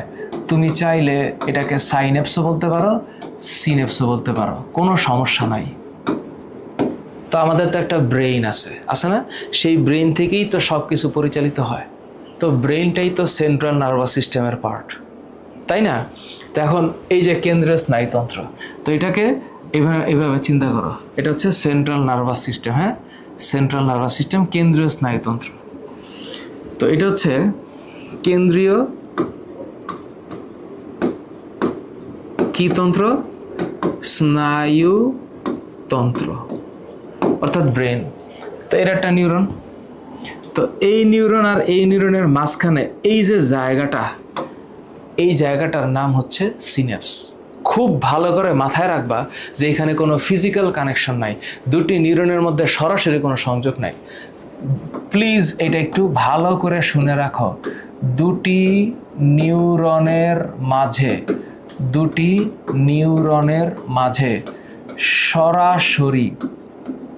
সরাসরি কোনো সংযোগ নাই, দুটি নিউরনের মাঝে সরাসরি কোনো সংযোগ নেই, ডিরেক্ট কোনো সংযোগ নাই। বুঝতে পারছি? ওরা কিন্তু লাগে না, একটা আটা থেকে দূরে থাকে। এখন তুমি যদি এইটার জুম ইন ভার্সন দেখতে চাও যে স্যার এটা আসলে কেমন, তাহলে এটাকে যদি জুম করি তাহলে দেখবা একটা নিউরনের চেহারা শেষে এরকম থাকে, আরেকটা নিউরনের একটা পার্ট এমন থাকে, এমন থাকে। এই যে মাঝখানে যে গ্যাপ আছে না, এই গ্যাপটা কিন্তু থাকে, রিমেম্বার এই গ্যাপ থাকে, ওরা কিন্তু কানেক্টেড না, ওরা কিন্তু একটু গ্যাপ আছে। তো এই নিউরনের এই পাশে কিছু রাসায়নিক পদার্থ থাকে, এই রাসায়নিক পদার্থগুলো সৃষ্টি হয়, এরপরে এখানে পাস হয়, এখানে কেমিক্যাল পাস হয়, এখান থেকে কেমিক্যাল পাস হয়। এটার নাম হচ্ছে নিউরো ট্রান্সমিটার। এটা শব্দটা হচ্ছে নিউরো ট্রান্সমিটার। তো নিউরনের মধ্যে কোনো সরাসরি সংযোগ নাই। তাহলে এই যে ব্রেন আর আমার এখানে হচ্ছে সব অর্গানস, এগুলো কি? এগুলো সব হচ্ছে অর্গান, এগুলো সব অর্গান, চোখ, কান, জিহ্বা, নাক, ত্বক, সব কিছু। আমি চোখ দিয়ে যা দেখি সকল অল অর্গানস, অল অর্গানস। কি কি অর্গানস আছে? আমার আই আছে, আমার টাং আছে, তারপরে হচ্ছে আমার স্কিন আছে, হ্যাঁ, তারপরে আমার ইয়ার আছে, এভরিথিং। এখানে যা কিছু আমি ফিল পাই, এই ফিলগুলা কি নিউরন দিয়ে আসে? এটা সেন্সরি নিউরন দিয়ে আসে, সংবেদী নিউরন। সংবেদী মানে কি? যে সেন্স ক্যারি করে। সংবেদী নিউরন মানে হচ্ছে যে সেন্স ক্যারি করে। আর গরম না ঠান্ডা, সেন্স ক্যারি করে। তাহলে ও বুঝাইলো যে আমার ব্রেনে যে আমি কি টের পাইলাম, আমাকে কেউ ধরলো না বাড়ি মারলো না স্পর্শ করলো, ঠান্ডা দিল না গরম দিল, সব টের পাই, আমি টের পাই এখান দিয়ে। তাহলে এই পর্যন্ত আমার আসতে হবে। আসার পরে এটা আজ্ঞাবাহী নিউরন। শব্দটা কি? শব্দটা হচ্ছে আজ্ঞাবাহী, মানে আজ্ঞা বহন করে, ওকে যা বলা হয় সে করে। আজ্ঞাবাহী নিউরন, এইটার ইংলিশ হচ্ছে মোটর নিউরন। শব্দটা হচ্ছে মোটর নিউরন। এটা ক্যারি করতেছে। তার মানে একটু ফিল করো, একটু ফিল করো। আমি দাঁড়াইলাম, আমার হাতে কোনো একটা কিছু স্পর্শ করানো হলো, ধরো এইটা। এখন এটা আমি ধরলাম, এটা কি ঠান্ডা না গরম, শক্ত না নরম, আমি বুঝবো কেমনে? এটা ধরার পরে একটা সেন্স ক্যারি হয়েছে, এখানকার নিউরনগুলো আমার ব্রেনে আসছে, আমার ব্রেন টের পাইছে যে এটা নরম অথবা এটা শক্ত অথবা এটা গরম অথবা ঠান্ডা, টের পাইছে। এখন এটা যদি ধরে হঠাৎ করে গরম হতো তাহলে আমি ছেড়ে দিতাম, যদি আমি এটা ইচ্ছে করে ফালাইনি, এটা আমি ছেড়ে দিতাম। তো এখন এই যে ছাইরে যে দিতাম কেন? কারণ আমার হাত থেকে এই ফিলিংসটার নাম হচ্ছে প্রতিবর্তী ক্রিয়া। প্রতিবর্তী ক্রিয়া। যদি আমি এটা ফিল করার সময় পেয়েছি, কিন্তু প্রতিবর্তী ক্রিয়ায় ফিল করার সময় পাবো না, প্রতিবর্তী ক্রিয়ায় ফিল করার সময় পাবো না। তাহলে এটা হচ্ছে স্নায়ু উদ্দীপনা বহনের প্রবাহ চিত্র। তার মানে স্নায়ু উদ্দীপনা বহনের যে প্রবাহ চিত্র, এই চিত্রের মধ্যে একটা জিনিস মাথায় রাখতে হবে যে আমার লাস্টে এইখানে কি আছে একটু ফিল করো। এটা হচ্ছে অঙ্গ আছে, এই অঙ্গ, আর এইখানে আছে হচ্ছে মস্তিষ্ক। তাইলে এই অঙ্গ স্নায়ু উদ্দীপনা দিয়ে ক্যারি করতেছে, মস্তিষ্ক আবার এটাকে ফেরত দিতেছে। তাইলে এইখানে যে ও ক্যারি করতেছে যে নার্ভ দিয়ে, ওর নাম সংবেদী স্নায়ু, আর ওরের যে রিফ্লেক্স করতেছে এইটার নাম হচ্ছে আজ্ঞাবাহী স্নায়ু। আজ্ঞাবাহী। মন থাকবে? মন থাকবে তোমাদের? তোমাদের মনে থাকবে না তো কার মনে থাকবে? You can do it my dear. তাহলে এখানে কি কি জিনিস আছে? স্নায়ুতন্ত্রের প্রকারভেদে 3 ধরনের জিনিস, 2 ধরনের, অ্যাকচুয়ালি 3 ধরনের। তো একটা হচ্ছে আমার মস্তিষ্ক আছে, মেরুরজ্জু আছে। তার মানে আমার ব্রেইন আছে, ব্রেইন কিসের মধ্যে আটকানো থাকে? স্কালে সুরক্ষিত থাকে, স্কালে সুরক্ষিত থাকে, স্কালে সুরক্ষিত থাকে। আর এই যে মেরুরজ্জু, এটাকে বলা হয় হচ্ছে স্পাইনাল কর্ড, স্পাইনাল কর্ড, মেরুরজ্জু। এটা এটা এটা সুরক্ষিত থাকে কিসে? এটা মেরুদণ্ডে, কশেরুকার ভিতরে, কশেরুকার ভেতরে, কশেরুকার ভেতরে সুরক্ষিত থাকে, সুরক্ষিত থাকে। স্পাইনাল কর্ড, স্পাইন মানে হচ্ছে মূলদণ্ড, কর্ড মানে হচ্ছে দ্বারা, দ্বারা মানে হচ্ছে শক্ত অংশ। এই যে কর্ড শব্দটা, এটা দ্বারা মোটামুটি শক্ত অংশকে বোঝানো হয়, মোটামুটি শক্ত, কর্ড শক্ত। তো মেরুরজ্জুটা এটা দড়ির মতো, শক্ত দড়ির মতো। তো প্রান্তীয় স্বয়ংক্রিয় এটা আছে, প্রান্তীয় মানে short form peripheral nervous system, আর স্বয়ংক্রিয় হচ্ছে অটোনমিক নার্ভাস সিস্টেম, যেটা এমনি এমনি হবে, অটোনমিক নার্ভাস সিস্টেমটা এমনি এমনি হবে। এরপর এমসিকিউ দেখো কি কি আসে পরীক্ষায়। নিউরনে কি থাকে না? Easy question. নিউরনে কি থাকে না বলো? নিউরনে কি থাকে না? নিউরনে কি থাকে না? সেন্ট্রিওল থাকে না। পরেরটা, কোষদেহ থেকে উৎপন্ন লম্বা সুতার মতো অংশ, অবশ্যই এটার নাম অ্যাক্সন। হ্যাঁ, এটা মায়ালিন শীথ হবে, মায়ালিন শীথ। এই বানানটা হচ্ছে SHEA, শীথ।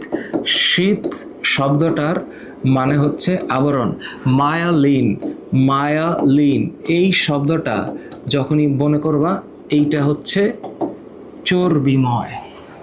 সাইন্যাপস শব্দটা হচ্ছে সাইন্যাপস, সংযোগস্থল, সংযোগস্থল মনে থাকবে। আর ডেনড্রন এক বচনে, শাখা প্রশাখা।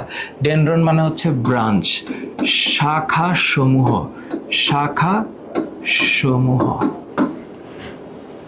চিত্রের কোন অংশের সাথে যেটি অপর নিউরনের সাথে যুক্ত থাকে? অবশ্যই এটা সব অংশের সাথে যুক্ত থাকে। এটা ভুল বলছে, এখানে ছবিটা সব কিছুর সাথে যুক্ত থাকে। কারণ তোমরা যখন সামনে যাবা তখন পড়বা এক্সোসোমাটিক নিউরন, তারপরে হচ্ছে এক্সোডেনড্রাইটিক নিউরন, সামনে পড়বা হচ্ছে এক্সোটিক নিউরন, হ্যাঁ, ডেনড্রোডেনড্রাইটিক নিউরন, ডেনড্রোডেনড্রাইটিক নিউরন।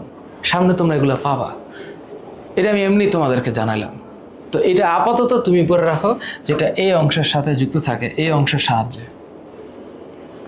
চিত্রের কোন অংশের সাহায্যে কোষটি অপর নিউরনের সাথে যুক্ত থাকে? চিত্রের এই অংশের সাহায্যে, অথবা ডি অংশ দিয়ে হইতে পারে। মানে এটার উত্তর এইটা হইতে পারে, কোনো সমস্যা নাই, ডেনড্রেট দিয়ে যুক্ত থাকতে পারে। বোথ আর কারেক্ট, কেউ স্বীকার করুক আর না করুক, বোথ আর কারেক্ট। কারণ এটাও ডেনড্রন, এটাও ডেনড্রন। চিত্রের বি অংশটির আকৃতি, বি কি? নিউক্লিয়াস, গোলাকার, ডিম্বাকার, তারকাকার। দুই প্রকার আবার কি? নিউক্লিয়াস আবার দুই প্রকার কি? না, মোটেও এটা কোনো কথা না। এটা কোষ আবরণী সাইটোপ্লাজম নিউক্লিয়াস দ্বারা গঠিত, গোলাকার, ডিম্বাকার, তারকাকার, তিনটা এই দুইটাই হইতে পারে। তাহলে রাইট অ্যান্সার এই দুইটা, কোনো সমস্যা নেই। রাইট অ্যান্সার এই দুইটা। মানুষের মস্তিষ্কের কয়টা অংশ? এবার চলে আসি ব্রেইনে। গুরু মস্তিষ্ক। গুরু মস্তিষ্কর আরেক নাম হচ্ছে অগ্র মস্তিষ্ক।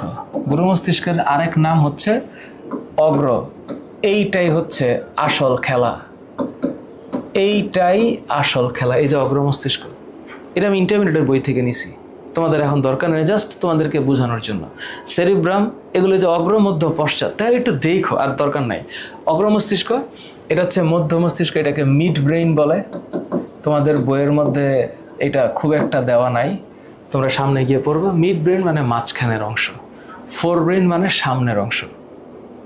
আর পশ্চাৎ বা লঘু মস্তিষ্ক, এটাকে বলা হয় হাইন্ড ব্রেইন। শব্দটা কি? হাইন্ড ব্রেইন, পশ্চাৎ মস্তিষ্ক। তো এইগুলোর প্রত্যেকটার আবার পার্ট আছে। গরু মস্তিষ্কের পার্ট হচ্ছে তিনটা, এটা একটু মাথায় রাখো। গরু মস্তিষ্কের পার্ট হচ্ছে তিনটা, আল্লাহর ওয়াস্তে মাথায় রাখো। কি কি? এক নাম্বার সেরিব্রাম, খুব ভালো করে একটু মনে রাখো। Cerebrum, 2 thalamus, 3 hypothalamus. Cerebrum, thalamus, আরেকটা হচ্ছে হাইপোথ্যালামাস। হাইপো, বায়োলজিতে যখন এই শব্দটা পাবা, হাইপো এই শব্দটার মানে হইল নিচে। হাইপো শব্দের মানে কি? নিচে। মধ্য মস্তিষ্কের অংশগুলো তোমাদের জন্য জটিল লাগবে, এমনি শুনে রাখো। Corpora quadrigemina, cerebral aqueduct, cerebral peduncle. এটা তোমার এখন পড়ার দরকার নাই, শুধু শুনে রাখছো যে এরকম কিছু একটা আছে। আর পশ্চাৎ মস্তিষ্কের পার্ট হচ্ছে cerebellum 1 number, cerebellum 2 number, ponds 3 number, medulla অবলঙ্গাটা, medulla অবলঙ্গাটা। এটা এখন এই মস্তিষ্কগুলার প্রত্যেকটার যে function, this is sincerely important. আমি এখানে যা লিখে দিছি তাই পড়বা, খালি এই চারটা পড়বা। যে ওর মস্তিষ্কের সবচেয়ে বড় এবং প্রধান অংশ কোনটা? মস্তিষ্কের সবচেয়ে বড় এবং প্রধান অংশ হলো অগ্র মস্তিষ্ক। ভালো করে এই চারটা পড়ো, ভালো করে এই চারটা পড়ো। তাহলে ওর 2 ভাগে বিভক্ত, ডান ও বাম সেরিব্রাল হেমিস্ফিয়ার। হেমিস্ফিয়ার মানে কি? হেমি মানে অর্ধক, স্ফিয়ার মানে গোল। হেমি শব্দটার মানে হইল অর্ধেক, হেমি এই শব্দটার মানে হইল হাফ। আর স্ফিয়ার এই শব্দের মানে হচ্ছে গোলক, অর্ধগোলক। তো এই পাশে অর্ধেক গোলক, এই পাশে অর্ধেক গোলক। হ্যাঁ, মন থাকবে? আমার কথা কি বুঝছো? ক্লিয়ার? ধূসর রঙের কেন? বাইরের অংশটা কর্ডিক পদার্থ, এই জন্য এটাকে গ্রে বলা হয়। গ্রে মানে হচ্ছে ধূসর। আর স্পাইনাল কর্ডেরটা হবে উল্টা। আর ভিতরেরটা হচ্ছে, ভিতরে নিউরন থাকে, তো এই জন্য এটাকে বলা হয় হোয়াইট ম্যাটার। এখন লাগবে না। কাজ কি? দৃষ্টি, শ্রবণ, চিন্তা, স্মৃতি, অনুভূতি, বুদ্ধি, ইচ্ছা নিয়ন্ত্রণ, সব। মধ্য মস্তিষ্কের পার্ট হালকা একটু বলছে। আর পশ্চাৎ মস্তিষ্ক যেটা, পশ্চাৎ, এটার পার্ট হচ্ছে 3টা। এই 3টা পার্ট একটু ভালো মতো পড়া লাগবে। এবার আমি দেখাচ্ছি কি কি পড়া লাগবে। দয়া কইরা অগ্র মস্তিষ্ক, এটাকে ইংলিশে বলা হয় ফোর ব্রেইন। এটা আরেকটা নাম আছে, এটা এমনি তোমাদেরকে দিয়ে রাখি, প্রোসেনসেফালন। এটা হচ্ছে মধ্য মস্তিষ্ক। হ্যাঁ, প্রোসেনসেফালন। মধ্য মস্তিষ্ক হচ্ছে মিডসেফালন, এটা হচ্ছে রম্বেনসেফালন। মধ্য মস্তিষ্কের নামটা হঠাৎ করে ভুলে গেলাম। এটা মিড ব্রেইন তো বলেই, মিড ব্রেইন দরকার নাই। আর এটা হচ্ছে হাইন্ড ব্রেইন, এটাকে বলা হয় রম্বেনসেফালন। দরকার নাই, এমনি লিখে দিলাম। কাজ মুখস্থ করবা 100%, 100% এই কাজ মুখস্থ করবা। কোন ব্রেইনের কি কাজ পুরাটা মুখস্থ করবা।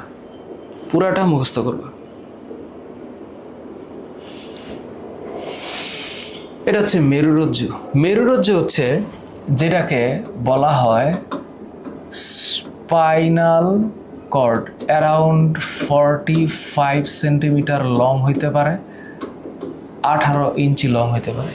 বিষয়টা কেমন? বিষয়টা হচ্ছে এই যে মানুষের মস্তিষ্ক, এখানে এই যে পেছনে যে প্রশস্ত অংশ দিয়ে এই সামনের দিকে আগাইতে থাকবে, এইটার নাম হচ্ছে স্পাইনাল কর্ড। তো এইখানে মানুষের যে ব্রেইনের গ্রে ম্যাটার তো এখানে দিতে পারলাম না, তো এই জায়গাটার মধ্যে থাকে হচ্ছে কর্পাস ক্যালোসাম। হ্যাঁ, কর্পাস ক্যালোসাম। তো এইখানে ছোট্ট একটা গ্রন্থি আছে, পিটুইটারি গ্রন্থি। এর পরেরটা হচ্ছে থ্যালামাস, তার নিচেরটা হচ্ছে হাইপোথ্যালামাস। এইটাকে তুমি ধরো সেরিবেলাম, পন্স, আর এই যে সোজা যে অংশটা নিচে নেমে গেল, এটা হচ্ছে মেডুলা অবলঙ্গাটা।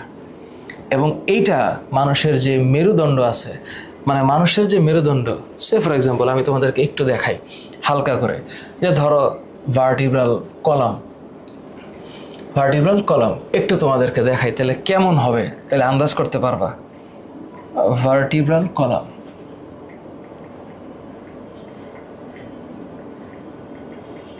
তাহলে এটা দেখবা কেমনে মেরুদণ্ডটা, মানুষের মেরুদণ্ডটা অ্যাবসলিউটলি এই যে ধরো এই যে এটার মতো, তাহলে একটু সুন্দর করে বুঝতে পারবা। এমনি একটু দেখাই জাস্ট ভিজুয়ালাইজ করার জন্য। এই যে মানুষের মাথাটা না, তো অ্যাকচুয়ালি ও যেরকম হাসি দিয়ে রাখছে বিষয়টা এমনই, এই যে মানুষের মাথা। তো এখন এই যে মাথা, এই যে দাঁত, 32টা দাঁত পড়াবো আমি সামনে তোমাদের ক্লাস 9-এর কোর্সে। ক্লাস 9-এর ফিজিক্স, কেমিস্ট্রি, বায়োলজি আমি পড়াই ইনশাআল্লাহ। তোমাদের মধ্যে যারা আমাদের কোর্সে আসবা, আর আমি ওয়েলকাম করতেছি, আমি তোমাদের ফিজিক্স, কেমিস্ট্রি, বায়োলজি ইনশাআল্লাহ পড়াবো। আমার সাথে শাওন স্যারও আছে, আখতারুজ্জামান রাসেল স্যারও আছে, ওনারাও পড়াবে। আমি মূলত ফিজিক্সটা 9-10-এ মানে বেশি পড়াই, বায়োলজিটাও পড়াই। সো দেখা হবে তোমাদের সাথে। এই যে এইটা হচ্ছে মানুষের মেরুদণ্ড, এবং এই যে মাথার এখান থেকে যে স্টার্ট হইল না, এই যে মাথার এখান থেকে যে স্টার্ট হয়েছে, এই যে ছিদ্রটা, এই যে ছিদ্র, এই ছিদ্র দিয়ে স্পাইনাল কর্ড এভাবে সুরক্ষিত থাকে। তো ধরো আমি যদি হালকা একটা সার্চ দিতাম স্পাইনাল কর্ডের, হ্যাঁ, হালকা একটা সার্চ দিতাম, সে ফর এক্সাম্পল আমি লিখলাম হচ্ছে স্পাইনাল কর্ড, তাইলে দেখো স্পাইনাল কর্ড, তাইলে তুমি দেখতে পাবা ও দেখতে একটু প্রজাপতির মতো। এটা কেমনে বুঝাবো? স্পাইনাল কর্ড মানুষের যে মেরুদণ্ডটা আছে, মেরুদণ্ডের একটা হাড্ডিকে কশেরুকা বলে। তো কশেরুকা দেখতে অ্যাকচুয়ালি এরকম, এটা মেরুদণ্ডের একটা হাড্ডি, হ্যাঁ, মেরুদণ্ডের হাড্ডি। তো এটা হচ্ছে মেরুদণ্ডের বডি, এটাকে সেন্ট্রাম বলে। এবং এই যে ছিদ্রটা না, এই ছিদ্রটা দিয়ে এই যে স্পাইনাল কর্ডটা ঢোকে, এবং এই যে স্পাইনাল কর্ড, ওর চেহারাটা দেখো, এটা ইম্পর্টেন্ট, এটা প্লিজ দেখো, এটা কিন্তু স্পাইনাল কর্ড, হ্যাঁ। এবং স্পাইনাল কর্ডের চেহারাটা এরকমই, এই যে এইখানে যে আউট লেয়ারটা দেখতেছো, ও এইরকমই, এবং দেখতে প্রজাপতির মতো না? ঠিক এই ফিগারটা আমার লাগবে একটু পরে প্রতিবর্তী ক্রিয়া বোঝানোর জন্য লাগবে। ক্লিয়ার? আচ্ছা, এই হইল মোটামুটি স্পাইনাল কর্ডের আউটলুক। বাইরের থেকে দেখতে এমন। এই যে এটা হচ্ছে আমার মেরুদণ্ড, এই যে পিছনের যে মেরুদণ্ডটা আছে এইটা, এবং এই মেরুদণ্ডের ভিতর দিয়ে এইটা যে গেছে, এটা হচ্ছে স্পাইনাল কর্ড। এখন কথা হলো, স্যার এই যে স্পাইনাল কর্ড তো এখানে, এই যে এটা হচ্ছে স্পাইনাল কর্ড, তাহলে এইটা স্পাইনাল কর্ড কিসের মধ্যে সুরক্ষিত? কিসের মধ্যে? মেরুদণ্ডের ভিতরে, কশেরুকার ভিতরে সুরক্ষিত। তাহলে লাইনটা আমি কি লিখব? কশেরুকার ভেতরে সুরক্ষিত, বুঝতে পারছি? এবং সকল স্নায়ু এখান থেকে ক্যারি হয়েছে। ফাইন। এবার যদি আমি মেরুরজ্জুর পরে মানবদেহের প্রতিবর্তী চক্রটা বোঝার চেষ্টা করি, একটু আগে আমি যে ছবিটা দেখলাম না, ওই ছবিটার দিকে তাকাও। একটু আগে আমি যে ছবিটা দেখাইলাম, ওই ছবিটার দিকে তাকাও। তো বিষয়টা কেমনে দাঁড়াবে? বিষয়টা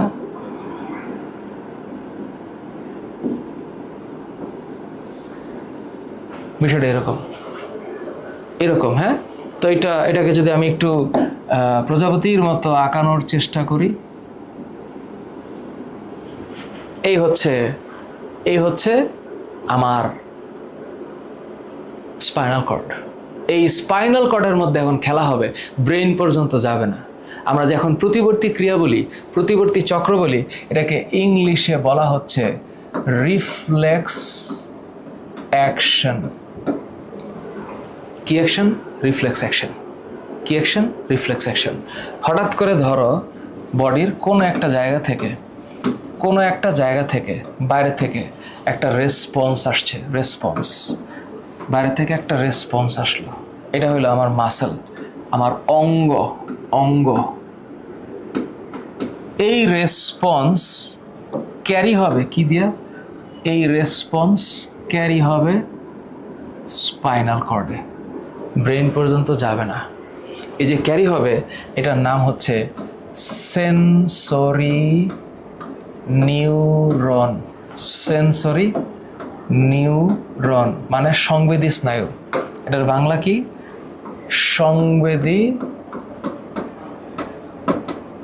সংবেদী স্নায়ু। তো এইটা যখন পরস্পরের সাথে কানেক্টেড হবে, ও যখন কানেক্টেড হবে অর্থাৎ এই স্নায়ুটা কানেক্টেড হবে, তখন এইটার নাম হচ্ছে রিলে নিউরন। এটা তোমরা সামনে গেলে পড়বা, কিন্তু তোমাদের এখন এটা জানা দরকার। রিলে নিউরন অর্থাৎ এই স্নায়ুটার সাথে এই স্নায়ুটা কানেক্টেড। এরপর ঠিক সেম এই অঙ্গ যখন অ্যাকশন দিবে তখন এই অঙ্গ পর্যন্ত একটা স্নায়ু উদ্দীপনা ও ক্যারি করে নিয়ে আসবে। এবার এইটার রিফ্লেক্স অ্যাকশন ও ফিরায় দিবে, এবং ও যেটা ক্যারি করবে এটার নাম হচ্ছে মোটর নিউরন। এইটার নাম হচ্ছে মোটর নিউরন। Motor neuron. এবং ব্রেইন এটাকে কোনোভাবে মানে স্টাডি করার সময় পাবে না। হঠাৎ করে কোনো একটা কাজ করতেছি, কোনো একটা গুরুত্বপূর্ণ কাজ করতেছি, বডির মধ্যে কোনো একটা রিফ্লেক্স অ্যাকশন হবে, মানে কিছু একটা হবে, আমি একটা রেসপন্স করে উঠবো, আমি টের পাবো না। ধরো অনেকে আসে না, চুপচাপ করে কোনো কিছু মনে মনে ভাবতেছে, পিছন থেকে কেউ একজন বলে উঠলো হাও, কিছু একটা বললো, তখন আমি ঘুরে একটা যে কোনো কিছু চিন্তা করে ভাবনার আগে, যে কোনো কিছু চিন্তা ভাবনা করার আগেই যে আমার অ্যাকশনটা চলে আসে, এটার নামই হচ্ছে রিফ্লেক্স। রিফ্লেক্সের কথা মানে হচ্ছে ইনস্ট্যান্ট রিয়াকশন। এটার নাম হচ্ছে রিফ্লেক্স অ্যাকশন। তো এইটা কি হবে? মাসেল। এইটাও হচ্ছে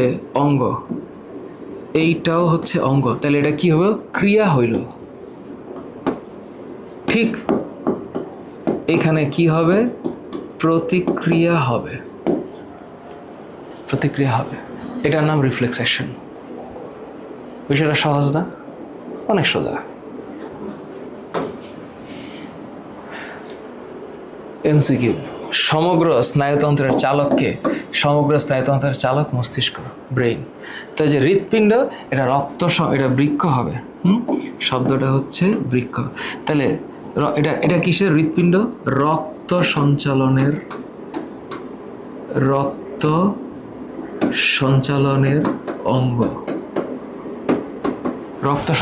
অঙ্গ। হ্যাঁ, পারো তোমরা এটা। বৃক্ক হচ্ছে রেচনতন্ত্রের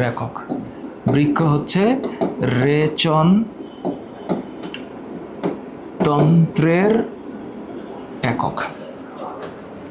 মানুষের মস্তিষ্কের প্রধান অংশ কয়টা? 3টা। মানুষের মস্তিষ্কের প্রধান অংশ 3টা। কি? অগ্র, মধ্য, পশ্চাৎ। তাহলে এটা হচ্ছে অগ্র, মধ্য, পশ্চাৎ। মস্তিষ্ক আবরণ সৃষ্টিকারী পদার্থের নাম, এটা পর্দার নাম। এটা একটু মজার জিনিস, তোমাদের একটু পড়ানো দরকার। এটা হচ্ছে মেনিনজেস। হ্যাঁ, আচ্ছা, বায়োলজিতে পেরি এই শব্দের মানে হচ্ছে চারপাশে। এটা একটু প্লিজ মাথায় রাখবা। পেরিকার্ডিয়াম, কার্ডিয়া এই শব্দের মানে হচ্ছে হৃৎপিণ্ড। পালমো এই শব্দের মানে হচ্ছে ফুসফুস। তারপর রেনাল এই শব্দটার মানে হচ্ছে বৃক্ক। ডার্ম এই শব্দটার মানে হচ্ছে ত্বক। তাহলে এই যে পেরিকার্ডিয়াম, এটা কিসের? পেরিকার্ডিয়াম, ক্যাপসুল আর প্লুরা। তাহলে পেরিকার্ডিয়াম হচ্ছে হৃৎপিণ্ডের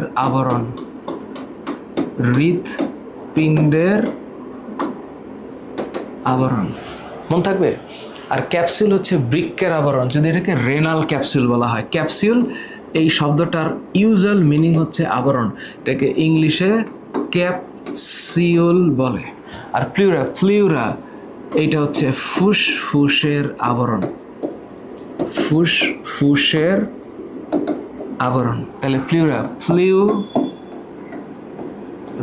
ফুসফুসের আবরণ। দেহের ভারসাম্য রক্ষা করে কোনটা? ও এইবার তোমাদেরকে একটু দেখাইতে হবে, নাহলে মজা হচ্ছে না। এইবার কেন্দ্রীয় স্নায়ুতন্ত্র, মাথা নষ্ট। এই জায়গাটা খুবই খুবই খুবই মজার জিনিস। এটার নাম কি? অগ্র মস্তিষ্ক। এখানে তাকায় দেখো, এখানে এমসিকিউ কি কি আছে? দর্শন, শ্রবণ, ঘ্রাণ, চিন্তা, চেতনা, স্মৃতি, জ্ঞান, বুদ্ধি, বিবেক, পেশি চালনায় ক্রিয়াকেন্দ্র গুরু মস্তিষ্কে অবস্থিত। এই যে পেশি চালনার ক্রিয়াকেন্দ্র, এটা তোমাদের জেএসসি পরীক্ষায় এমসিকিউতে আসবে। পেশি চালনার ক্রিয়াকেন্দ্র কোনটা? এটা হচ্ছে গুরু মস্তিষ্ক। আচ্ছা, তারপর দেখো ক্রোধ, এটা হচ্ছে থ্যালামাস, হাইপোথ্যালামাস। থ্যালামাসের নিচে যে শব্দটা, সেইটার নাম হচ্ছে হাইপোথ্যালামাস। তোমরা হাইপো লেখার সময় এখানে লিখবা হচ্ছে নিচে, হাইপো লেখার সময় কি লিখবা? নিচে, হাইপো লেখার সময় নিচে। ওকে, এরপর তাকায় দেখো এই যে একটা কথা, মধ্য মস্তিষ্ক। তো মধ্য মস্তিষ্ক কিসের সাথে? দৃষ্টিশক্তি, শ্রবণ শক্তির সাথে সম্পর্ক। আচ্ছা, ভালো কথা। পশ্চাৎ মস্তিষ্ক বা লঘু মস্তিষ্ক, এটা হচ্ছে কথা বলা ও চলাফেরা নিয়ন্ত্রণ করে। কোনো কথা নাই, পরীক্ষায় আসবে এটা। সেরিবেলামের ক্ষেত্রে দুইটা পার্ট আছে, পন্স আর মেডুলা অবলঙ্গাটা। তাইলে তোমাদেরকে যদি একটু দেখাই, এখানে তো লাইনটা এরকম ভাবে নাই, তাই না? ধূসর পদার্থ, গ্রে ম্যাটার। স্নায়ুতন্ত্রের রং কেমন? স্নায়ুতন্ত্রের রং হইল সাদা। আচ্ছা, তাইলে তোমাদের যদি বলি কোথা থেকে প্রশ্ন আসবে, এমসিকিউ দাগাইছো হৃদস্পন্দন না, এরকম করে পুরাটা এই যে ফিগার এখানে যা আঁকাইছে, তোমরা চাইলে এই ফিগারটা আঁকাইতে পারো। তোমাদের স্কুলের টিচার আবার মাইন্ড করবে, তোমরা এই ফিগারটা আঁকাইতে পারো। আমি যেটা আঁকাইছি এইটাই। এই যে দেখো প্রজাপতির মতো যে অংশটা, এখানে আছে না একটা প্রজাপতির মতো অংশ। তোমরা অনেকে জিজ্ঞেস করো যে এটা এইভাবে কেন আঁকাইছে। এই যে এটা হচ্ছে ওই ফিগারটা যেটা আমি দেখাইছি। পারবা ব্যাখ্যা পারবা, এই ব্যাখ্যা পরীক্ষায় কনফার্ম পরীক্ষায় আসবে। তাহলে এই যে দেহের ভারসাম্য রক্ষা করা, এটা এই গুরু মস্তিষ্কের কাজ। ভারসাম্য, হ্যাঁ। আচ্ছা, মস্তিষ্কের নিচের অংশ কোনটা? পন্স আর মেডুলা অবলঙ্গাটা। মানে মেডুলা অবলঙ্গাটা মস্তিষ্কের নিচের অংশ তো দুইটাই হয়। তো পন্সের পর মেডুলা, তাহলে উচিত হচ্ছে মস্তিষ্কের নিচে মেডুলা, পন্স হবে না। এটা হচ্ছে রেচনতন্ত্র। সবচেয়ে মজার জিনিস, সহজ জিনিস। রেচন শব্দটার মানে হইল বিপাকের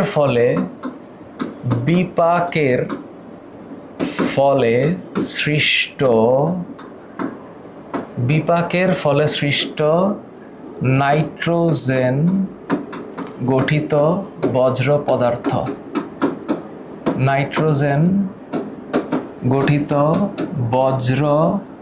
পদার্থ বাইরে নিষ্কাশন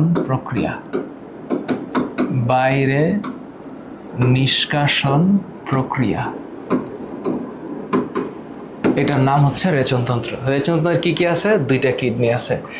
এই হইল কিডনি। তো এখান থেকে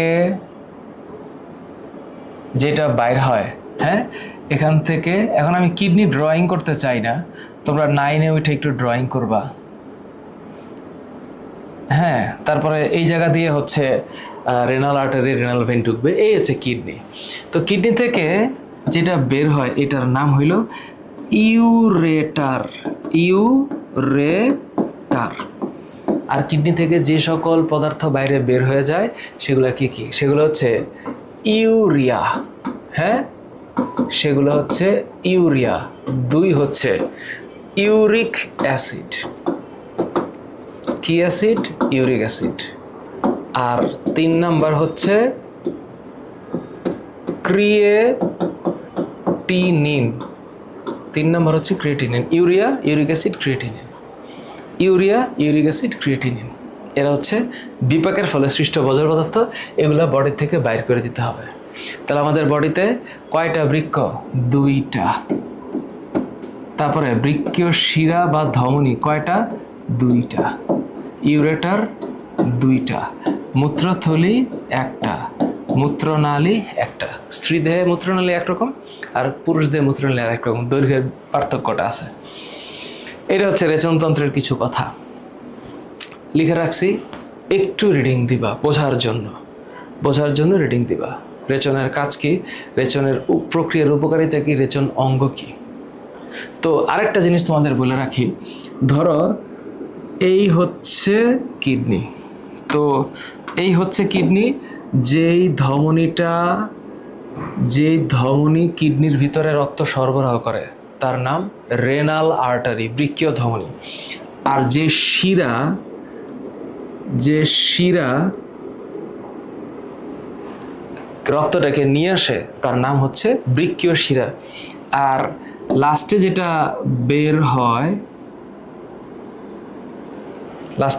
বের হয় এটার নাম হচ্ছে ইউরেটার। যদি এটা ওইখান থেকে সৃষ্টি হয় না, আরও ভিতর থেকে হবে, এই চিত্রটা একটু ভুল হবে যদি আমি এটা এমনি দিই। সে ফর এক্সাম্পল এইটাকে আরেকটু ড্রয়িং করে কাটতে হবে। তাইলে ধরো যে আমি ওকে দিলাম ভিতরে, হ্যাঁ, তাইলে পরে ওর যে এখানে দিলাম ওই জায়গাটা থেকে, ওইখান থেকে, মানে এখানে একটা পেলভিস থাকে, এই পেলভিস থেকে এটার সৃষ্টিটা হবে, পেলভিস থেকে হবে। তাহলে এখান থেকে যেটা হয় এটার নাম হচ্ছে ইউরেটার। তাহলে বৃক্কের ভিতরে রক্ত ঢোকায়, এটার নাম হচ্ছে রেনাল আর্টারি। শব্দটা হচ্ছে রেনাল আর্টারি। তাহলে আমাদের বাড়িতে রক্ত বিশোধন হচ্ছে, তাহলে এখানে ব্লাড পিউরিফাই হচ্ছে, হ্যাঁ, পিউরিফাই হচ্ছে। আর যেটা দিয়ে ব্লাডটা বের হয়ে গেল এটার নাম হচ্ছে রেনাল ভেইন বা বৃক্কীয় শিরা, ভেইন মানে শিরা। আর যেটা দিয়ে মূত্র ক্যারি হচ্ছে এটার নাম ইউরেটার, এটার নাম হচ্ছে ইউরেটার। বুঝতে পারলাম? এই হইল পড়া। লাস্টের দিকে দেখো ঘর্ম বা ঘাম নিয়ে কিছু আছে, সোয়েট গ্ল্যান্ড। সোয়েট মানে হচ্ছে ঘাম, সোয়েট মানে হচ্ছে ঘাম। কিছু কথার্থ আছে, কথাবার্তা, এটা ইউজুয়াল কথা আমি বলতে চাই না। মূত্র নিয়ে কিছু কথা আছে, একটু পৈরো। মূত্র নিয়ে কথা বললে আসলে শেষ হবে না। ইউরিন, এটা কালার হচ্ছে হালকা হলুদাভ, এইটার কালার হচ্ছে হালকা হলুদাভ। কেন? কারণ এইখানে ইউরোক্রোম নামক একটা পদার্থ আছে, ইউরোক্রোম, হ্যাঁ। আর মূত্র একটু ঝাঁঝালো না, ওটার মধ্যে ইউরো নোট থাকে। আর মূত্রের যে পিএইচ এটা তোমরা এখন পারবা না, এটা 6 to 7 এর মধ্যে ঘোরাঘুরি করে। মূত্র অম্লীয় হইতে পারে, ক্ষারীয় হইতে পারে, পরে হবে এগুলো। আপাতত এটা একটু মাথায় রাখো যে মূত্র থেকে যেগুলো বাইর হয় তার নাম হচ্ছে ইউরিয়া, ইউরিক অ্যাসিড। তো যা পড়াইলাম আমি এতক্ষণ, এর মধ্যে পরীক্ষায় আসবে কোন দূষিত পদ্ধতিটি? ফুসফুসের মাধ্যমে। তাহলে এখানে বুঝাইতে হবে আমাদের রেচন অঙ্গ যদি আমি চিন্তা করি, তাইলে আমার রেচন অঙ্গের মধ্যে 1 বৃক্ক, 2 ত্বক, 3 ফুসফুস। তাহলে বৃক্ক থেকে যেটা বাইর হয় সেটা কি? Urea, uric acid, creatinine. ত্বক থেকে যেটা বাইর হয় সেটা হচ্ছে ঘাম। আর ফুসফুস থেকে যেটা বাইর হয় সেটা হচ্ছে কার্বন ডাই অক্সাইড। তাহলে ত্বক থেকে যেটা বাইর হয় সেটা হচ্ছে ঘাম। আর এখান থেকে যেটা বাইর হবে সেটা হচ্ছে ইউরিয়া,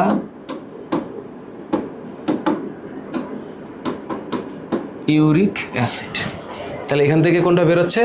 কার্বন ডাই অক্সাইড। মানবদেহের প্রধান রেচনাঙ্গ কোনটা? বৃক্ক। এখানে বানানটা একটু ভুল হয়েছে, এটা হচ্ছে বৃক্ক। এটা তোমরাও জানো, আমিও জানি। আমাদের নিঃশ্বাসের সময় বায়ুতে একটা সেনসিটিভ ব্যাপার। এখানে দেখো এক জায়গায় একটা লাইন আছে, এই লাইনটারে পড়ো তোমরা। নিঃশ্বাসের বায়ুতে শতকরা 4 ভাগ কার্বন ডাইঅক্সাইড থাকে। কয় ভাগ? 4 ভাগ। কয় ভাগ? 4 ভাগ। সব পড়ায় দিলাম। ওকে, এখন তুমি বলতে পারো যে স্যার এমসিকিউ তো পারতেছি স্যার, সিকিউ স্যার আসতেছি, সিকিউতে আসতেছি। কোনটিকে মূত্র উৎপাদনের কারখানা বলা হয়? মূত্র উৎপাদনের কারখানা কি, এটা আবার ইংলিশ আসছে। মূত্র উৎপাদনের কারখানা নাকি মাথা? ইন্না নিল্লা। আচ্ছা ঠিক আছে, আচ্ছা এটা বৃক্ক, সেম কোয়েশ্চেন, কাছাকাছি একটা বৃক্ক দিয়ে আসছে আর একটা কিডনি দিয়ে আসছে। কি কিউট কোয়েশ্চেন। তো আমরা কিছু জানবো, যে ওয়ার্ডগুলো আমি উচ্চারণ করেছি এগুলা সব লিখে দিছি।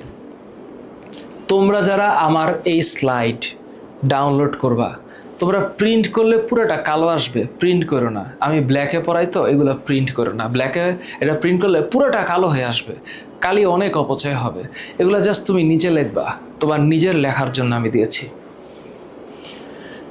এগুলো একটু ভালো মতো পড়বা, প্রত্যেকটা জিনিস পড়বা, এবং তোমাদের বৃত্তি পরীক্ষায়, বার্ষিক পরীক্ষায় যেইভাবে প্রশ্ন আসবে ঠিক সেইভাবে সিকিউর ক আমি এখানে দিয়ে রাখছি।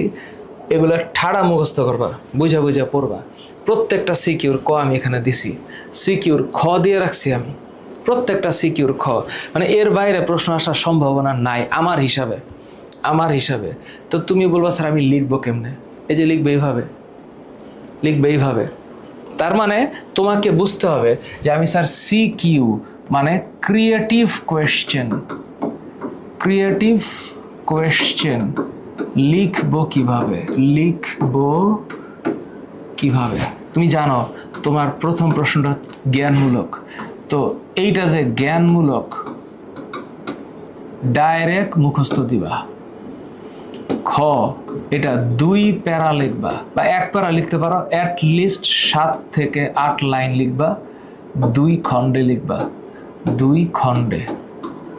যখন গ আসবে এটা কমসে কম 2 পেজ যাবা, লিখে 2 পেজ যাবা, 4 থেকে 5 খণ্ডে লিখবা।